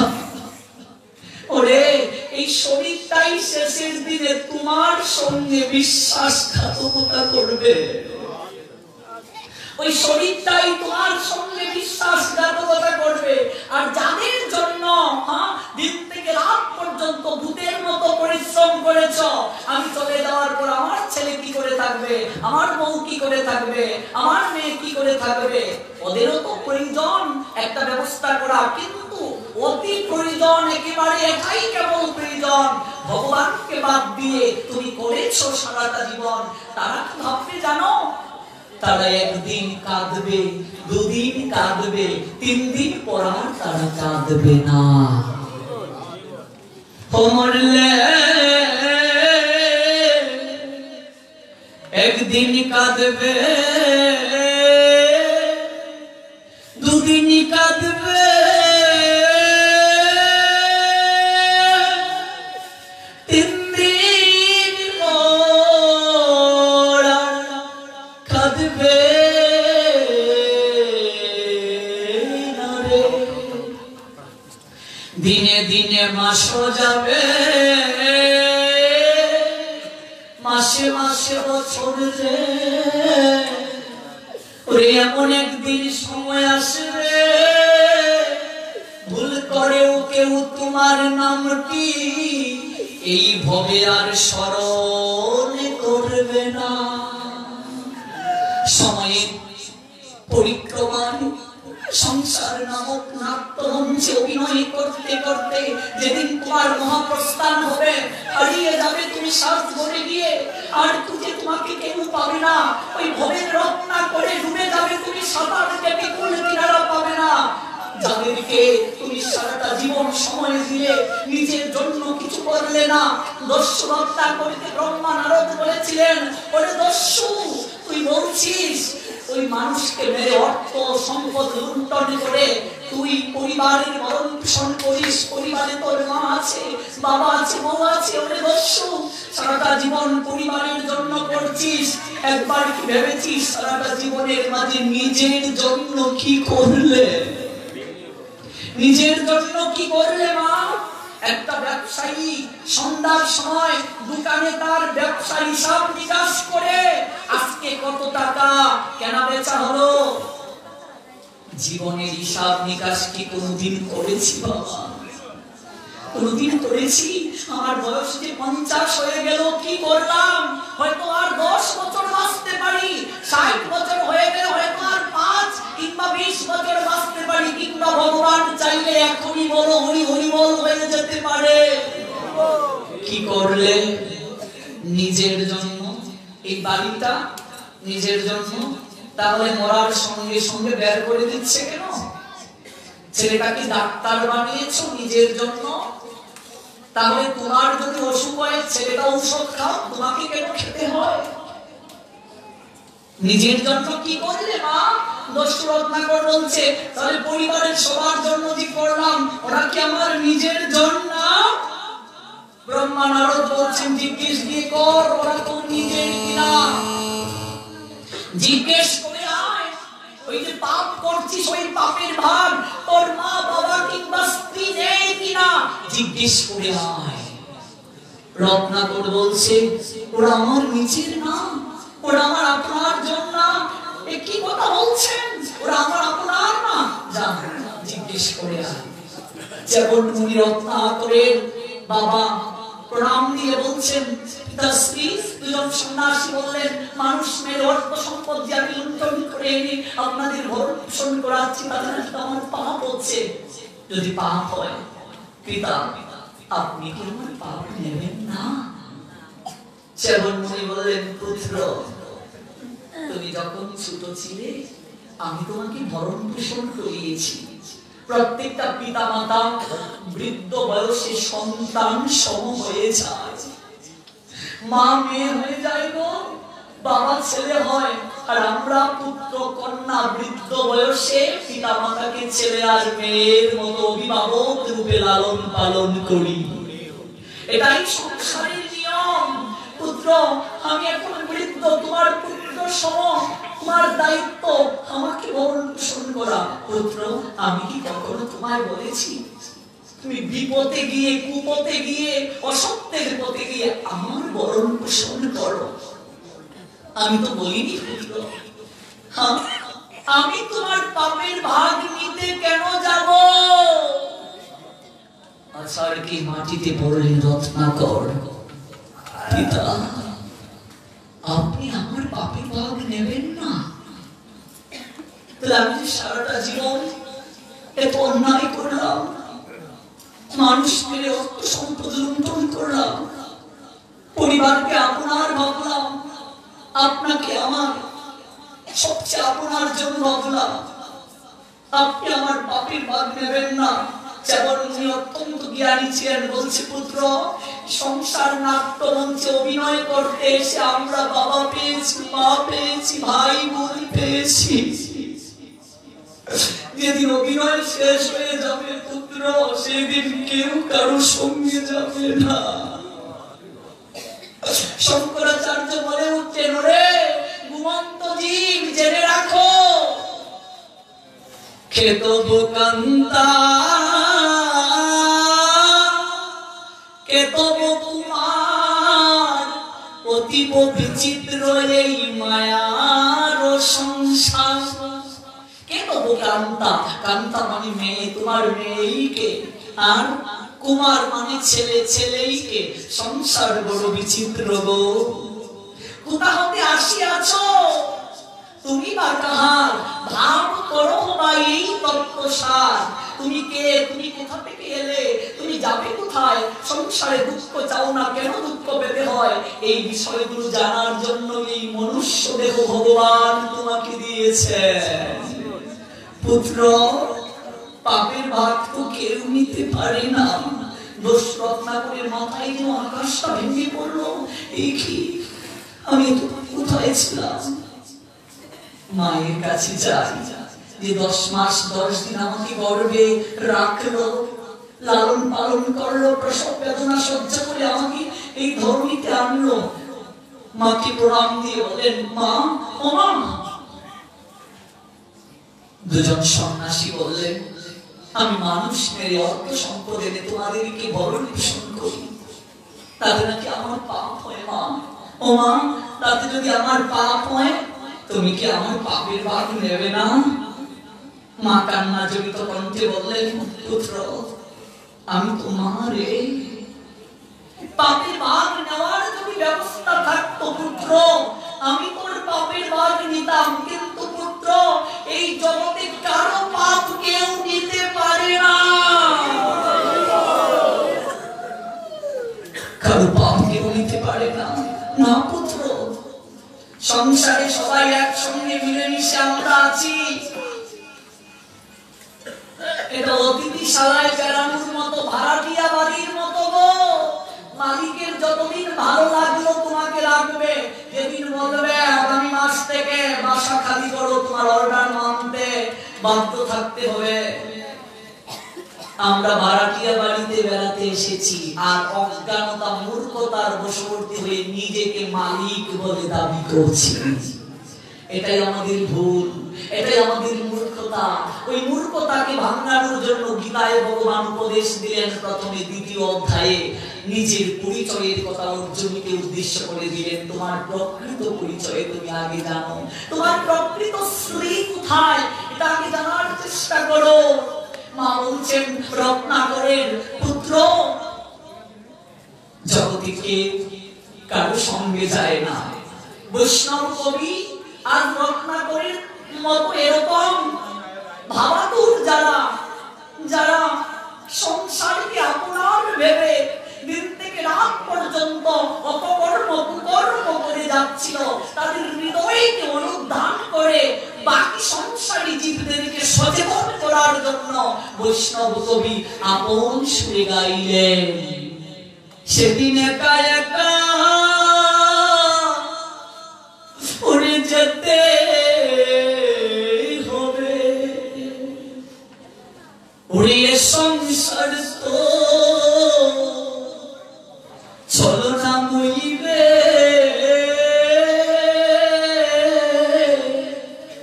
মিছে ভবে আশা রে ও মনরে, ওরে মিছে ভবে আশা কেবল ক্ষণিকেরই ভুগিলালসা, মিছে চাওয়া পাওয়া। সেদিন একা একা উড়ে যেতে হবে, সেদিন একা একা উড়ে যেতে হবে। উড়ে ভাই বলো, বন্ধু বলো রে, ভবে কেউ তো কারো নয়। ভাই বলো, বন্ধু দুর্বল কেউ তো কারো নয়, কেবল ক্ষণিকেরই ভোগ লালসা মিছে পরিচয়। বৈষ্ণব কবি জানালেন, রত্নাকর যেন আকাশ থেকে ভূলুণ্ঠিত হলো, তার চোখ অন্ধকারাচ্ছন্ন হয়ে গেল, মাথা ঘুরছে, কোথায় ছিল সে, কি করছিল সে? মা বাবা উভয়ের কাছ থেকে উত্তর পেয়ে গেলাম, যাকে 7 পাকে বিয়ে করলাম অগ্নি সাক্ষী রেখে, একবার তার কাছে যাই, সে অর্ধাঙ্গিনী, অর্ধেক অঙ্গের অধিকারিণী, তাকে কি জিজ্ঞেস করি? বউ বলো, দুবেলা দুমুঠো খাওয়াতে পারো না তো বিয়ে করেছিলে কেন? কেন বিয়ে করেছিলে? আচার্যকে মাটিতে পড়লেন রত্নাকর। সংসারে সবাই স্বার্থবাদী গো, সবাই স্বার্থবাদী। যতদিন সংসারে খাটতে পারবে বুঝো মা, যতদিন কাজ করতে পারবে সবাই ভালোবাসবে, যতদিন উপার্জন করে দিতে পারবে সবাই ভালোবাসবে। শঙ্করাচার্য বললেন, যতদিন করেছ ধন উপার্জন, ততদিন বসে তাকে নিজ পরিজন। পরে যখন বৃদ্ধকালে জীর্ণ হয়ে দেহ, ডেকেও জিজ্ঞেস করে না কেহ। বৃদ্ধ যেদিন হয়ে যাবে, একেশ পাখি দন্ত নড়িবে, সম্বল হবে তোমার লাঠি, আর পুত্র পরিজন সকলে বলবে এই জঞ্জাল মরলেই বাঁচি। ওই দিনটা যেদিন হবে, কেউ ভালোবাসবে না, কেউ না, সবার কাছে তুমি মূল্যহীন আবর্জনা। এখনো সময় আছে গো মা, ওরে সময় থাকতে ভক্তের সঙ্গ ধরো, সময় থাকতে সময়ের কাজ করো। 8 বছর বয়স থেকে যদি 4 মালা করেও জপ করতাম, আজকে 60 বছর বয়সে এসে হৃদয়ের মাঝে এরকম সান্ত্বনা থাকতো। আমার অনেক পারাপারের কড়ি জমা হয়ে আছে, ব্যাংকে যার বেশি টাকা থাকে গো, একটা কঠিন রূপ হলেও শক্তি তাকে মনে, অন্তত বিদেশে গিয়েও তো দেখাতে পারবো। আর তারপরও যদি মরে যায়, সান্ত্বনা তো দেখিয়ে দিয়েছি। ওই হৃদয় ব্যাংকে পারাপারের যত কড়ি যার বেশি জমা থাকবে, শেষের দিনে তার এত ভয় থাকবে না বাবা। ওই কড়ি মানে কি? টাকা পয়সা না গো, এই কড়ি মানে নামের কড়ি। মরলে দেখবে শ্মশান ঘাটে যখন নিয়ে যায় মানুষ, স্কন্ধে চাপিয়ে দোলনায় চড়িয়ে, তখন আমরা লুকাচার হিসেবে 1-2 টাকা সিটি পয়সা দিয়ে দেই। আমরা মনে করি এটা নদী পারাপারের খরচ, এটা তো শ্মশানেই পড়ে থাকে গো। আসল করি তো নামের করি। আমি আগে এসে ঘাটে রইলাম বসে, সে যে পিছে এসে আগে গেল, আমি রইলাম বসে। হরি দিন তো গেল, সন্ধ্যা হলো, পার করো আমারে ও হরি হে।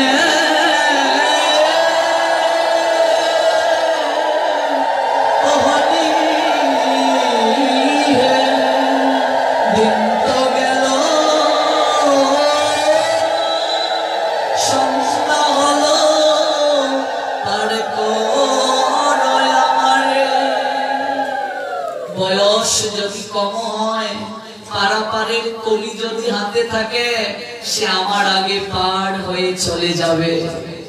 বয়স বেশি হয়েছে কিন্তু কলি নেই, ওই ঘাটে গিয়ে বসে থাকতে হবে। রত্নাকরের রাজ চুকের মাঝে অন্ধকার, সারাটা জীবন কাদের জন্য করলাম রে, ওরা তো কেউ আমার শেষের সঙ্গী না। তাহলে কি পরিবারের প্রতি দায়িত্ব নেই? অবশ্যই দায়িত্ব আছে। তাহলে কি পরিবারের অন্য সংস্থানের প্রয়োজন নেই, চাকরির প্রয়োজন নেই, ব্যবসা প্রয়োজন নেই, পড়াশোনা প্রয়োজন নেই? সব আছে প্রয়োজন, কিন্তু ভগবানকে বাদ দিয়ে নয়, বাদ দিয়ে নয়। ভগবানকে কেন্দ্রবিন্দু করে সবকিছু করতে হবে। ওমা, শুধু যদি না থাকতো, পুষ্প কি এইভাবে ঘিরে থাকতো গো? শুধু চারা তো পুষ্প দিয়ে মালা গাঁথা যাবে না। ওই ভগবান হচ্ছেন সুতু, ওই সুতুকে বাদ দিয়ে যেমন মালা হয় না, তেমনি ভাবে ভগবানকে বাদ দিয়ে কখনো পুষ্পরূপ সংসার হয় না, হয় না। বাদ দেওয়া যাবে না তাকে। 24 ঘন্টার মাঝে সবার জন্য আমরা সময় রাখি। একবার ভেবে দেখো, চাকরিজীবী হলে 9টায় কোম্পানিতে যেতে হবে, ঝড় বৃষ্টি হোক তোমার তাগিদ তাকে উঠতেই হবে। চাকরিতে 9টা 15 গিয়ে অ্যাটেন্ড করতে হবে, প্রাইমারি স্কুলে গিয়ে তালা খুলতে হবে, তোমাকে যেতে হচ্ছে। কারণ কি? আমরা সরকারের চাকর, সেবক, সরকারের আদেশ মানতে হবে। কোম্পানিতে চাকরি হলে কোম্পানির মালিকের সেবক আমরা, মানতে হবে। এই জগতে শাস্ত্র বললেন আমরা সবাই ভগবানের সেবক, ভগবানের চাকর, ভগবানের গোলাম, ভগবানের চাকর আমরা, ভগবানের গোলাম, ভগবানের দাস, ভগবানের চিরকিঙ্কর। ভেবে দেখো, চাকরের কর্তব্য, সেবকের কর্তব্য মালিকের সেবা করা। ভগবান যে পাঠালেন আমাদেরকে, কটা দিন মালিকের সেবা করলাম বাবা, কটা দিন তার আদেশ পালন করলাম, কয়টা আদেশ পালন করলাম তার, কয়টা হুকুম পালন করলাম তার, কয়টা হুকুম পালন করলাম। পুঁজি আনলাম 16 আনা, লাভ করিবার আসে, আমার আসলে আসল দিনে নামাজন বুঝাইব কি দিয়ে। কটা আদেশ পালন করলাম। এইভাবে জীবন চলবে না মা, হিসাব দিতে হবে। প্রত্যেকটা ক্রিয়ার পাশাপাশি বিপরীত প্রতিক্রিয়া আছে, হিসাব দিতে হবে। দশরথ ঠাকুর সেই হিসাব যখন মিলাতে পারছেন না, হাউমাউ করে কাঁদতে শুরু করলেন। যারা আমার চেতনাকে আজ পরিবর্তন করে দিল, তারা আমার প্রকৃত বন্ধু আজ বুঝলাম। আর যাদেরকে প্রকৃত আপনার বন্ধু ভেবে আমার সারাটা জীবন অপচয় করলাম, তারা প্রকৃত বন্ধু নয়। আমি কি করলাম? প্রকৃত বন্ধু যারা, তাদেরকে আমি বৃক্ষের সঙ্গে বেঁধে রেখে আসলাম। গদাটা কাদের মাঝে নিয়ে দৌড় শুরু করলো, এসে ব্রহ্মা নারদের চরণে লুটিয়ে পড়লো। আপনারা কে? আমি চিনতে পারিনি। আপনারা ঠিকই বলেছেন, আমার মা বাবা, আমার স্ত্রী, ওরা কেউ আমার শেষের সঙ্গী না। কে আপনারা? কৃপা করে পরিচয় প্রকাশ করুন। ব্রহ্মা নারদ নিজের ব্যাস, নিজের স্বরূপ প্রকাশিত করলেন। চরণে জড়িয়ে ধরে রক্ষা করে বলছি, হে ব্রহ্মদেব, হে দেবর্ষি, আমি মহাপাপী। এই গদা দ্বারা কত লোকের মাথাকে থাকলে দিয়েছি। আজ এই গদা দ্বারা আপনি আমার মাথাটাকে থাকলে দিন। আমার মাথা ঘুরছে, আমার চোখে অন্ধকার আসছে। আমার কি হবে দেবর্ষি? আমি যে পাপী, আমি যে একটা দিন মালিকের হুকুম পালন করতে পারিনি। আমি যে একটা দিন, যিনি আমাকে জগতের বুকে পাঠিয়েছেন, আমি তার গুণগান করতে পারিনি। সারাটা জীবন আমার এইভাবে কেটে গেল। আমার কি গতি হবে দেবর্ষি? আপনি আমাকে কৃপা করে উদ্ধার করুন, পথ দেখিয়ে দিন। অজুর দ্বারায় খণ্ডন করতে শুরু করলো দশরথ নাথ, ওর চরণে জড়িয়ে ধরে ব্রহ্মার নারদ বলছেন, রত্নাকর তুমি তোমার ভুল বুঝতে পেরেছ, প্রকৃত আপনার জনকে চিনতে পেরেছ। কেউ যদি নিজের ভুল বুঝতে পেরে ভগবানের কাছে শরণাগত হয়ে বলে এরপর থেকে আর কোনদিন সে পাপ কার্য করবে না, খারাপ কর্ম করবে না, ভগবানের আইন মেনে চলবে, অনাদি আদি গোবিন্দ ভগবান তার পূর্বকৃত সমস্ত পাপকে মার্জনা করে দেয়, স্মরণ করিয়ে দেয়। কেউ যদি আত্মসমর্পণ করে ভগবানের চরণে, ভগবান তার পূর্বকৃত সমস্ত পাপকে মার্জনা করে দেয়। নবম অধ্যায় রাজবিদ্যা রাজগুজ্জ যুগে ভগবান বলছেন, অত্যন্ত দুরাচারী ব্যক্তিও যদি আমার চরণে শরণাগত হয় তাকেও সাধু বলে মানবে, সে যথার্থ মার্গে অবস্থিত। কিম্প্রম ভবতি ধর্মাত্মা সৎ শান্তি নিগচ্ছতি কুন্তেয় প্রতি জানিয়ে নামে ভক্ত প্রণশ্যতি। আমার ভক্ত যদি কেউ হয় জগৎ সংসারে তার কখনো বিনাশ হয় না। রত্নাকর তুমি তোমার ভুল বুঝতে পেরেছ, তুমি যে পাপ করেছ সমস্ত পাপ স্খলন হবে। তুই আজ থেকে আর পাপ না করো, আর বসে বসে কায় মনোবাক্যে নয়ন জলে ভেসে ভেসে রাম রাম রাম উচ্চারণ করো। দেবর্ষি আমি কিভাবে এই নাম করব? বাচ্চা যেভাবে তার মাকে আকুল সুরে ডাকে, ক্রন্দন করে ডাকে, সেইভাবে না কাঁদলে মাও অনেক সময় সন্তানকে কুলে নেয় না। খেলনা দিয়ে বলেছে, বাবা খেলা কর, আমি কাজটা সেরে তোকে কুলে নেব। ছেলে এসে বলছে, ওমা আমাকে কুলে নাও, ওমা আমি কুলে উঠবো। বলছি না খেলা করতে, কাজটা সেরে কুলে নেব।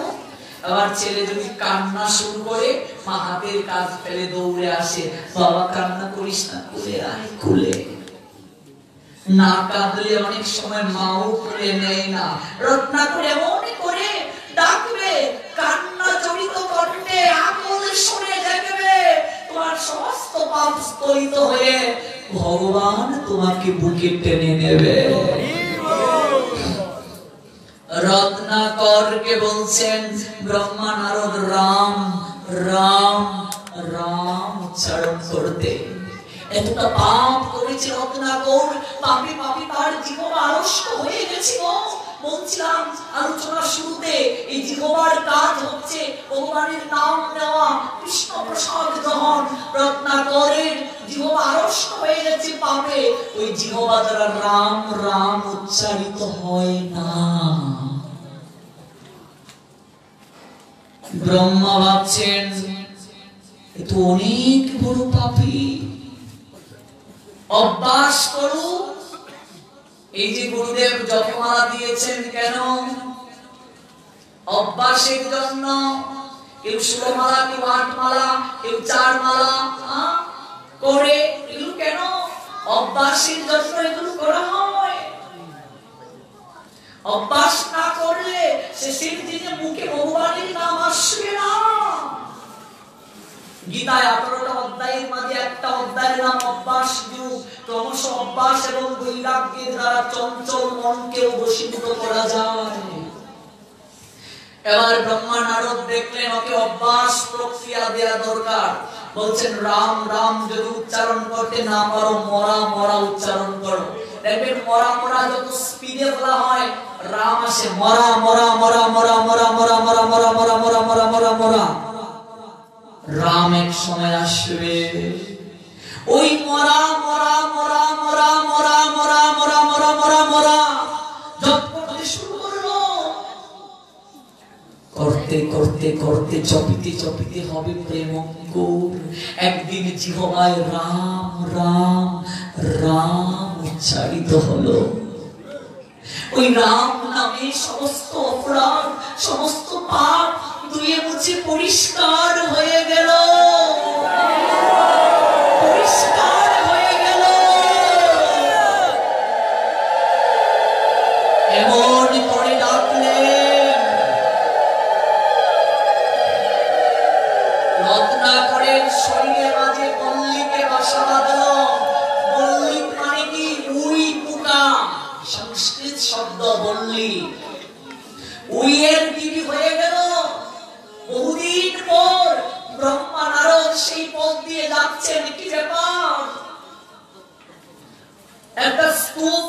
রাম রাম রাম উচ্চারণ হচ্ছে, কৌতূহল জাগলো। হঠাৎ ব্রহ্মা ভাবলেন ধ্যানের মাধ্যমে এই কি হতো রত্নাকর, আমরা যাকে বলেছিলাম রাম রাম উচ্চারণ করার জন্য এতটা আরাধনা করেছে, ওই তার শরীরের মাঝে বাসা বেঁধে ফেলেছে, জীবী করেছে।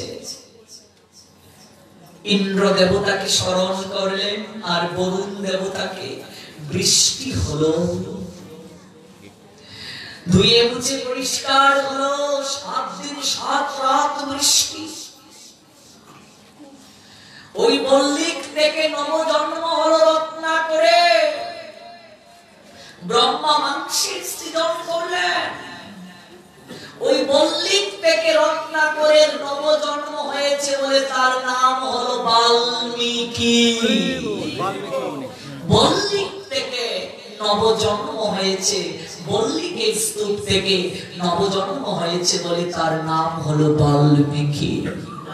যে রাম নাম থেকে তুমি হইলা পবিত্র, সেই গ্রন্থ রচগিয়া রামের চরিত। এই সেই বাল্মীকি যিনি মহামুনি হলেন। অভ্যাসের মাধ্যমে তিনি বুঝতে পারলেন এই জগতের বুকে প্রকৃত সৌন্দর্য, প্রকৃত শক্তি, প্রকৃত শক্তির আধার আত্মা। আর ওই পরমাত্মার অংশ হচ্ছে আত্মা, যেটা আমার তোমার মাঝে আছে। আর ওই স্ত্রী দ্বারা সৌন্দর্যকে বোঝানো হয়েছে, ওই চির সুন্দরকে ইঙ্গিত করা হয়েছে। ওই চির সুন্দরের কিঞ্চিত সুন্দর আমার তোমার মাঝে আছে আত্মা রূপে। ওই স্ত্রী মানে আত্মা, কোনো বিনাশ নেই, চির সুন্দর।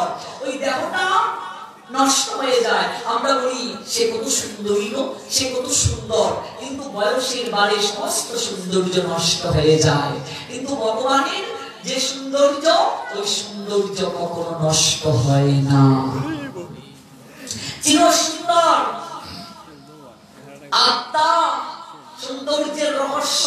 আমরা দেহটা নিয়ে পড়ে আছি গো, দেহটার ভিতর আরেকটা দেহ আছে, তাকে চিন্ময় দেহ বলে আত্মা। ওই আত্মার খবর আমরা কেউ নেই না। এই দেহটাকে মনিয়ে বসিয়ে পরিষ্কার রাখি, দেহটাকে খাবার দাবার দেই। ওই দেহের ভিতর চিন্ময় দেহেরও খাবার আছে। মনে রাখবেন, আত্মা মাছ মাংস নিরামিষ জল কিচ্ছু খায় না। আত্মার প্রকার আছে, পরমাত্মা, জীবাত্মা, আত্মা, আত্মার আত্মা ভূতেশ্বর, এগুলো প্রকার আছে। আত্মার খাবার কি? মুন্ডক উপনিষদ বলছে জীবাত্মাকে পরমাত্মার স্বরূপে নিয়ে যেতে হবে, এটা হচ্ছে ভজন। পরমাত্মা জীবাত্মা একটা গাছ বসা দুটা পাখির নিয়ায়, একটা পাখি ফলাহার করছে, আরেকটা পাখি দাঁড়িয়ে দাঁড়িয়ে দেখছে। ওই জীবাত্মা রূপী পাখিটা পরমাত্মা রূপী পাখিটাকে আকুল সুরে বলছে, আকুল সুরে বলছে। দুটা পাখি একটা গাছে বসা, একটা ফলাহার করছে আর একটা দাঁড়িয়ে দাঁড়িয়ে নিরীক্ষণ করছে। পরমাত্মা রূপী পাখি দাঁড়িয়ে নিরীক্ষণ করছে, আর জীবাত্মা রূপী পাখি সংসারের আহার গ্রহণ করছে। ওই পরমাত্মা রূপী পাখিটা বলছে জীবাত্মা রূপী পাখিটাকে, ওহে বন্ধু, তবে তুমি সংসার নামক বৃক্ষের ফলাহার থেকে নিজেকে রহিত করে একটিবার অনুরাগপূর্ণ চাহনিতে আমার দিকে নিবদ্ধ করবে, আর আমি সেই দিকে তোমাকে বুকে টেনে নেব। আর এটাকেই বলছে ভাগবতকার রাস কিংবা মহামিলন। জয় জয় শ্রী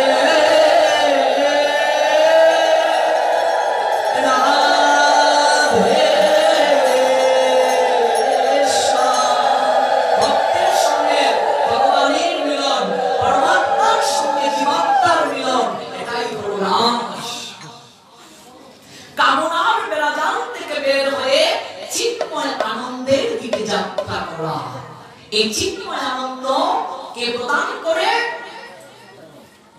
ভগবান শ্রী গোবিন্দ। তার আংশিক সৌন্দর্য আমাদের মাঝে আছে। দেখুন, আমরা সৃষ্টি সৌন্দর্যকে দেখে মোহিত হয়ে যাই, কিন্তু হৃদয়ের মাঝে এই ভাবনা জাগাই না ভগবানের সৃষ্টি এত সুন্দর, এই সৃষ্টি এত সুন্দর। আর ওই সৃষ্টিকে যে সৃষ্টি করেছে কারিগর, স্রষ্টা, না জানি সে কতটুকু সুন্দর। কখনো ভেবেছি রাস্তা দিয়ে যাচ্ছি বা ভালো লেগে গেছে, কি সুন্দরী মেয়েটা, কখনো কি ভাবি ওকে যে সৃষ্টি করেছে কারিগর না জানি কত সুন্দর, আর ছেলেটা কত স্মার্ট কত সুন্দর, কখনো ভাবি ওই ছেলেটাকে যে সৃষ্টি করেছে সেই কারিগর না জানি কত সুন্দর। আর ওই সৌন্দর্যের সন্ধান দিচ্ছে শ্রীমদ্ ভগবত গীতা। এই জন্য প্রথমে শ্রী দ্বারা সম্বোধন করা হয়েছে, শ্রী, চির সুন্দর শ্রী। তাহলে ডাবল শ্রী কেন দিলেন আপনারা? এই ডাবল শ্রী মানে সমাহা, সমষ্টি। শ্রী শ্রী তারক ব্রহ্ম, তারপর হচ্ছে মহাযজ্ঞ, তারপর নাম তারক ব্রহ্ম নাম। এই হরে কৃষ্ণ মহামন্ত্রকে তারক ব্রহ্ম নাম বলে। তারক ব্রহ্ম এই পৃথিবীতে এই নামের উপর কিংবা এই পৃথিবীতে এই নামের যে মহাশক্তি আর কোনো কিছুর মাঝে নাই। এক কথায় তারক ব্রহ্ম, যে ব্রহ্মের ডেফিনিশন আজ পর্যন্ত কোন শাস্ত্রকার দিতে পারে নাই। তারক ব্রহ্ম, ওই নামের মহিমা, ওই নামের মাঝে কত শক্তি আজ পর্যন্ত কেউ সেটা বর্ণনা করতে পারে নাই, পারবেও না। মহাদেব পঞ্চমুখী নাম গুণগান করেন, দেবর্ষি নারদ তার বিনাতে দিবানিশি নাম করেন। তাই স্বয়ং নারদ বলছেন এই নামের মহিমা গোবিন্দ ব্যতীত আর কেউ বলতে পারবে না। একদিন নারদ ভগবানকে প্রশ্ন করলেন, হে গোবিন্দ, হে গোবিন্দ, এই নামের মহিমা কি একটিবার তুমি আমাকে বলো, নামের মহিমা কি? ভগবান শ্রী গোবিন্দ বললেন, হে নারদ, এই জগতের বুকে ফর্সা যদি কোনো মানুষ থাকে, সুন্দর যদি কোনো মানুষ থাকে, তার গুরুত্ব বোঝা যাবে কালো মানুষ থাকলে। কালো না থাকলে সৌন্দর্যের কোনো মূল্য নাই। আছে? ও ঠাম্মা, তুমি এত সুন্দরী বয়সে, আমি কালো না থাকলে কি তোমার সৌন্দর্য প্রকাশ হবে? এই জগতে যদি দুঃখ না থাকতো, তাহলে সুখের জন্য মানুষ এত ছুটাছুটি করতো না। জগতে যদি কান্না না থাকতো, তাহলে প্রিয়ার টুকে এক চিলতে হাসির জন্য প্রেমিক এত চেষ্টা করতো না। সুখ দুঃখকে বলছে, সুখ বলে দুঃখ তুমি পরম মঙ্গল, তোমারই দহনে আমি হয়েছি উজ্জ্বল। সুখ দুঃখকে বলছে, ভাই তুমি যদি জগতে না থাকতে আমাকে লাভের জন্য মানুষ চেষ্টা করতো না। আসি কান্নাকে বলছে, ও কান্না, তুমি যদি না থাকতে আমার এত মূল্য থাকতো না। অন্ধকার আলোর মাঝে কথোপকথন হচ্ছে, আলো অন্ধকারকে বলছে, ভাই তুমি যদি না থাকতে আমার মূল্যায়ন থাকতো না। আজকে লোডশেডিং যদি মাঝে মাঝে না হতো, মানুষ বিদ্যুতের চাহিদা উপলব্ধি করতে পারতো না। গরম যদি না থাকতো, তাহলে এই প্রকৃতির যে বাতাস, ভগবান যে পবনকে দিয়েছেন, ওই সুশীতলতা মানুষ উপলব্ধি করতে পারতো না। জগতের বুকে অসুর যদি না থাকতো, দেবতার মূল্য থাকতো না। আর অভক্ত না থাকলে আপনাদের মতো ভক্তের মূল্যায়ন থাকতো না।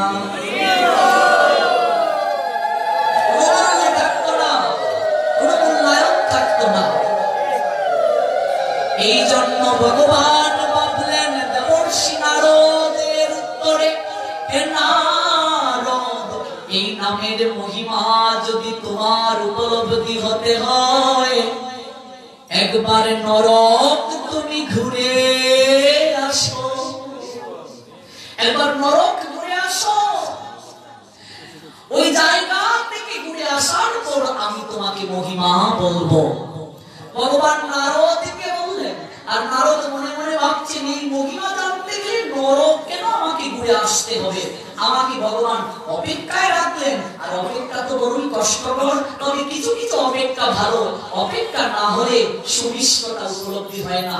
মার্জনা করবেন, আপনাদেরকে অপেক্ষায় রাখতে হচ্ছে। আগামীকাল ওই জায়গা থেকে আবার শুরু করব। জয় জয় নিতাই গো সীতানাথ ব্রহ্মানন্দে হরি বলো জয় জয় শ্রীরাধে। ভগবান যেমন নারদকে অপেক্ষায় রাখলেন, আমরাও আজকের রাত এবং আগামীকাল দিন পর্যন্ত অপেক্ষায় থাকি। আগামীকাল ঠিক রাত 8 ঘটিকায় আমরা এই অপ্রাকৃত কৃষ্ণ কথামৃতে অবতারিত হব। তার পূর্বে সবার মঙ্গল কামনা রেখে আজকের মতো কৃষ্ণ কথার আলাপনে কানে বিশ্রাম টানছি। গঙ্গা গীতা সাবিত্রী সীতা সত্যা পতিব্রতা ব্রহ্মাবলী ব্রহ্মবিদ্যা ত্রিসন্ধ্যা মুক্তি দেবী অর্ধমাত্রা চিদানন্দা পবগ্নি ক্রান্তিনাশিনী বেদত্রয়ী পরানন্দা তত্তার্থ জ্ঞান মঞ্জুরি ইত্যাদি জপে নিত্যং নরনিষ্ঠমানুষ জ্ঞান সিদ্ধি লভে নিত্যং তন্তে পরমং পদম। ওম তৎসৎ ওম তৎসৎ ওম তৎসৎ। যৎকারণ পরিভ্রষ্টং মাত্রাহীনং চ যদ্ভাবে পূর্ণং ভবতু তৎসর্বং তৎপ্রসাদাৎ সুরেশ্বর। গৌর ভক্তবৃন্দের পদে নমস্কার, সবে কৃপা করি চরণ ধূলি শিরে নমঃ। পঞ্চাকল্পতরুভ্যশ্চ কৃপা সিন্ধু ভয়বচ পতিতানাং পাবনেভ্যো বৈষ্ণবেভ্যো নমো নমঃ। সবে হও সুখী সবে হও নিরাময়, ভক্তের মনোবাঞ্ছা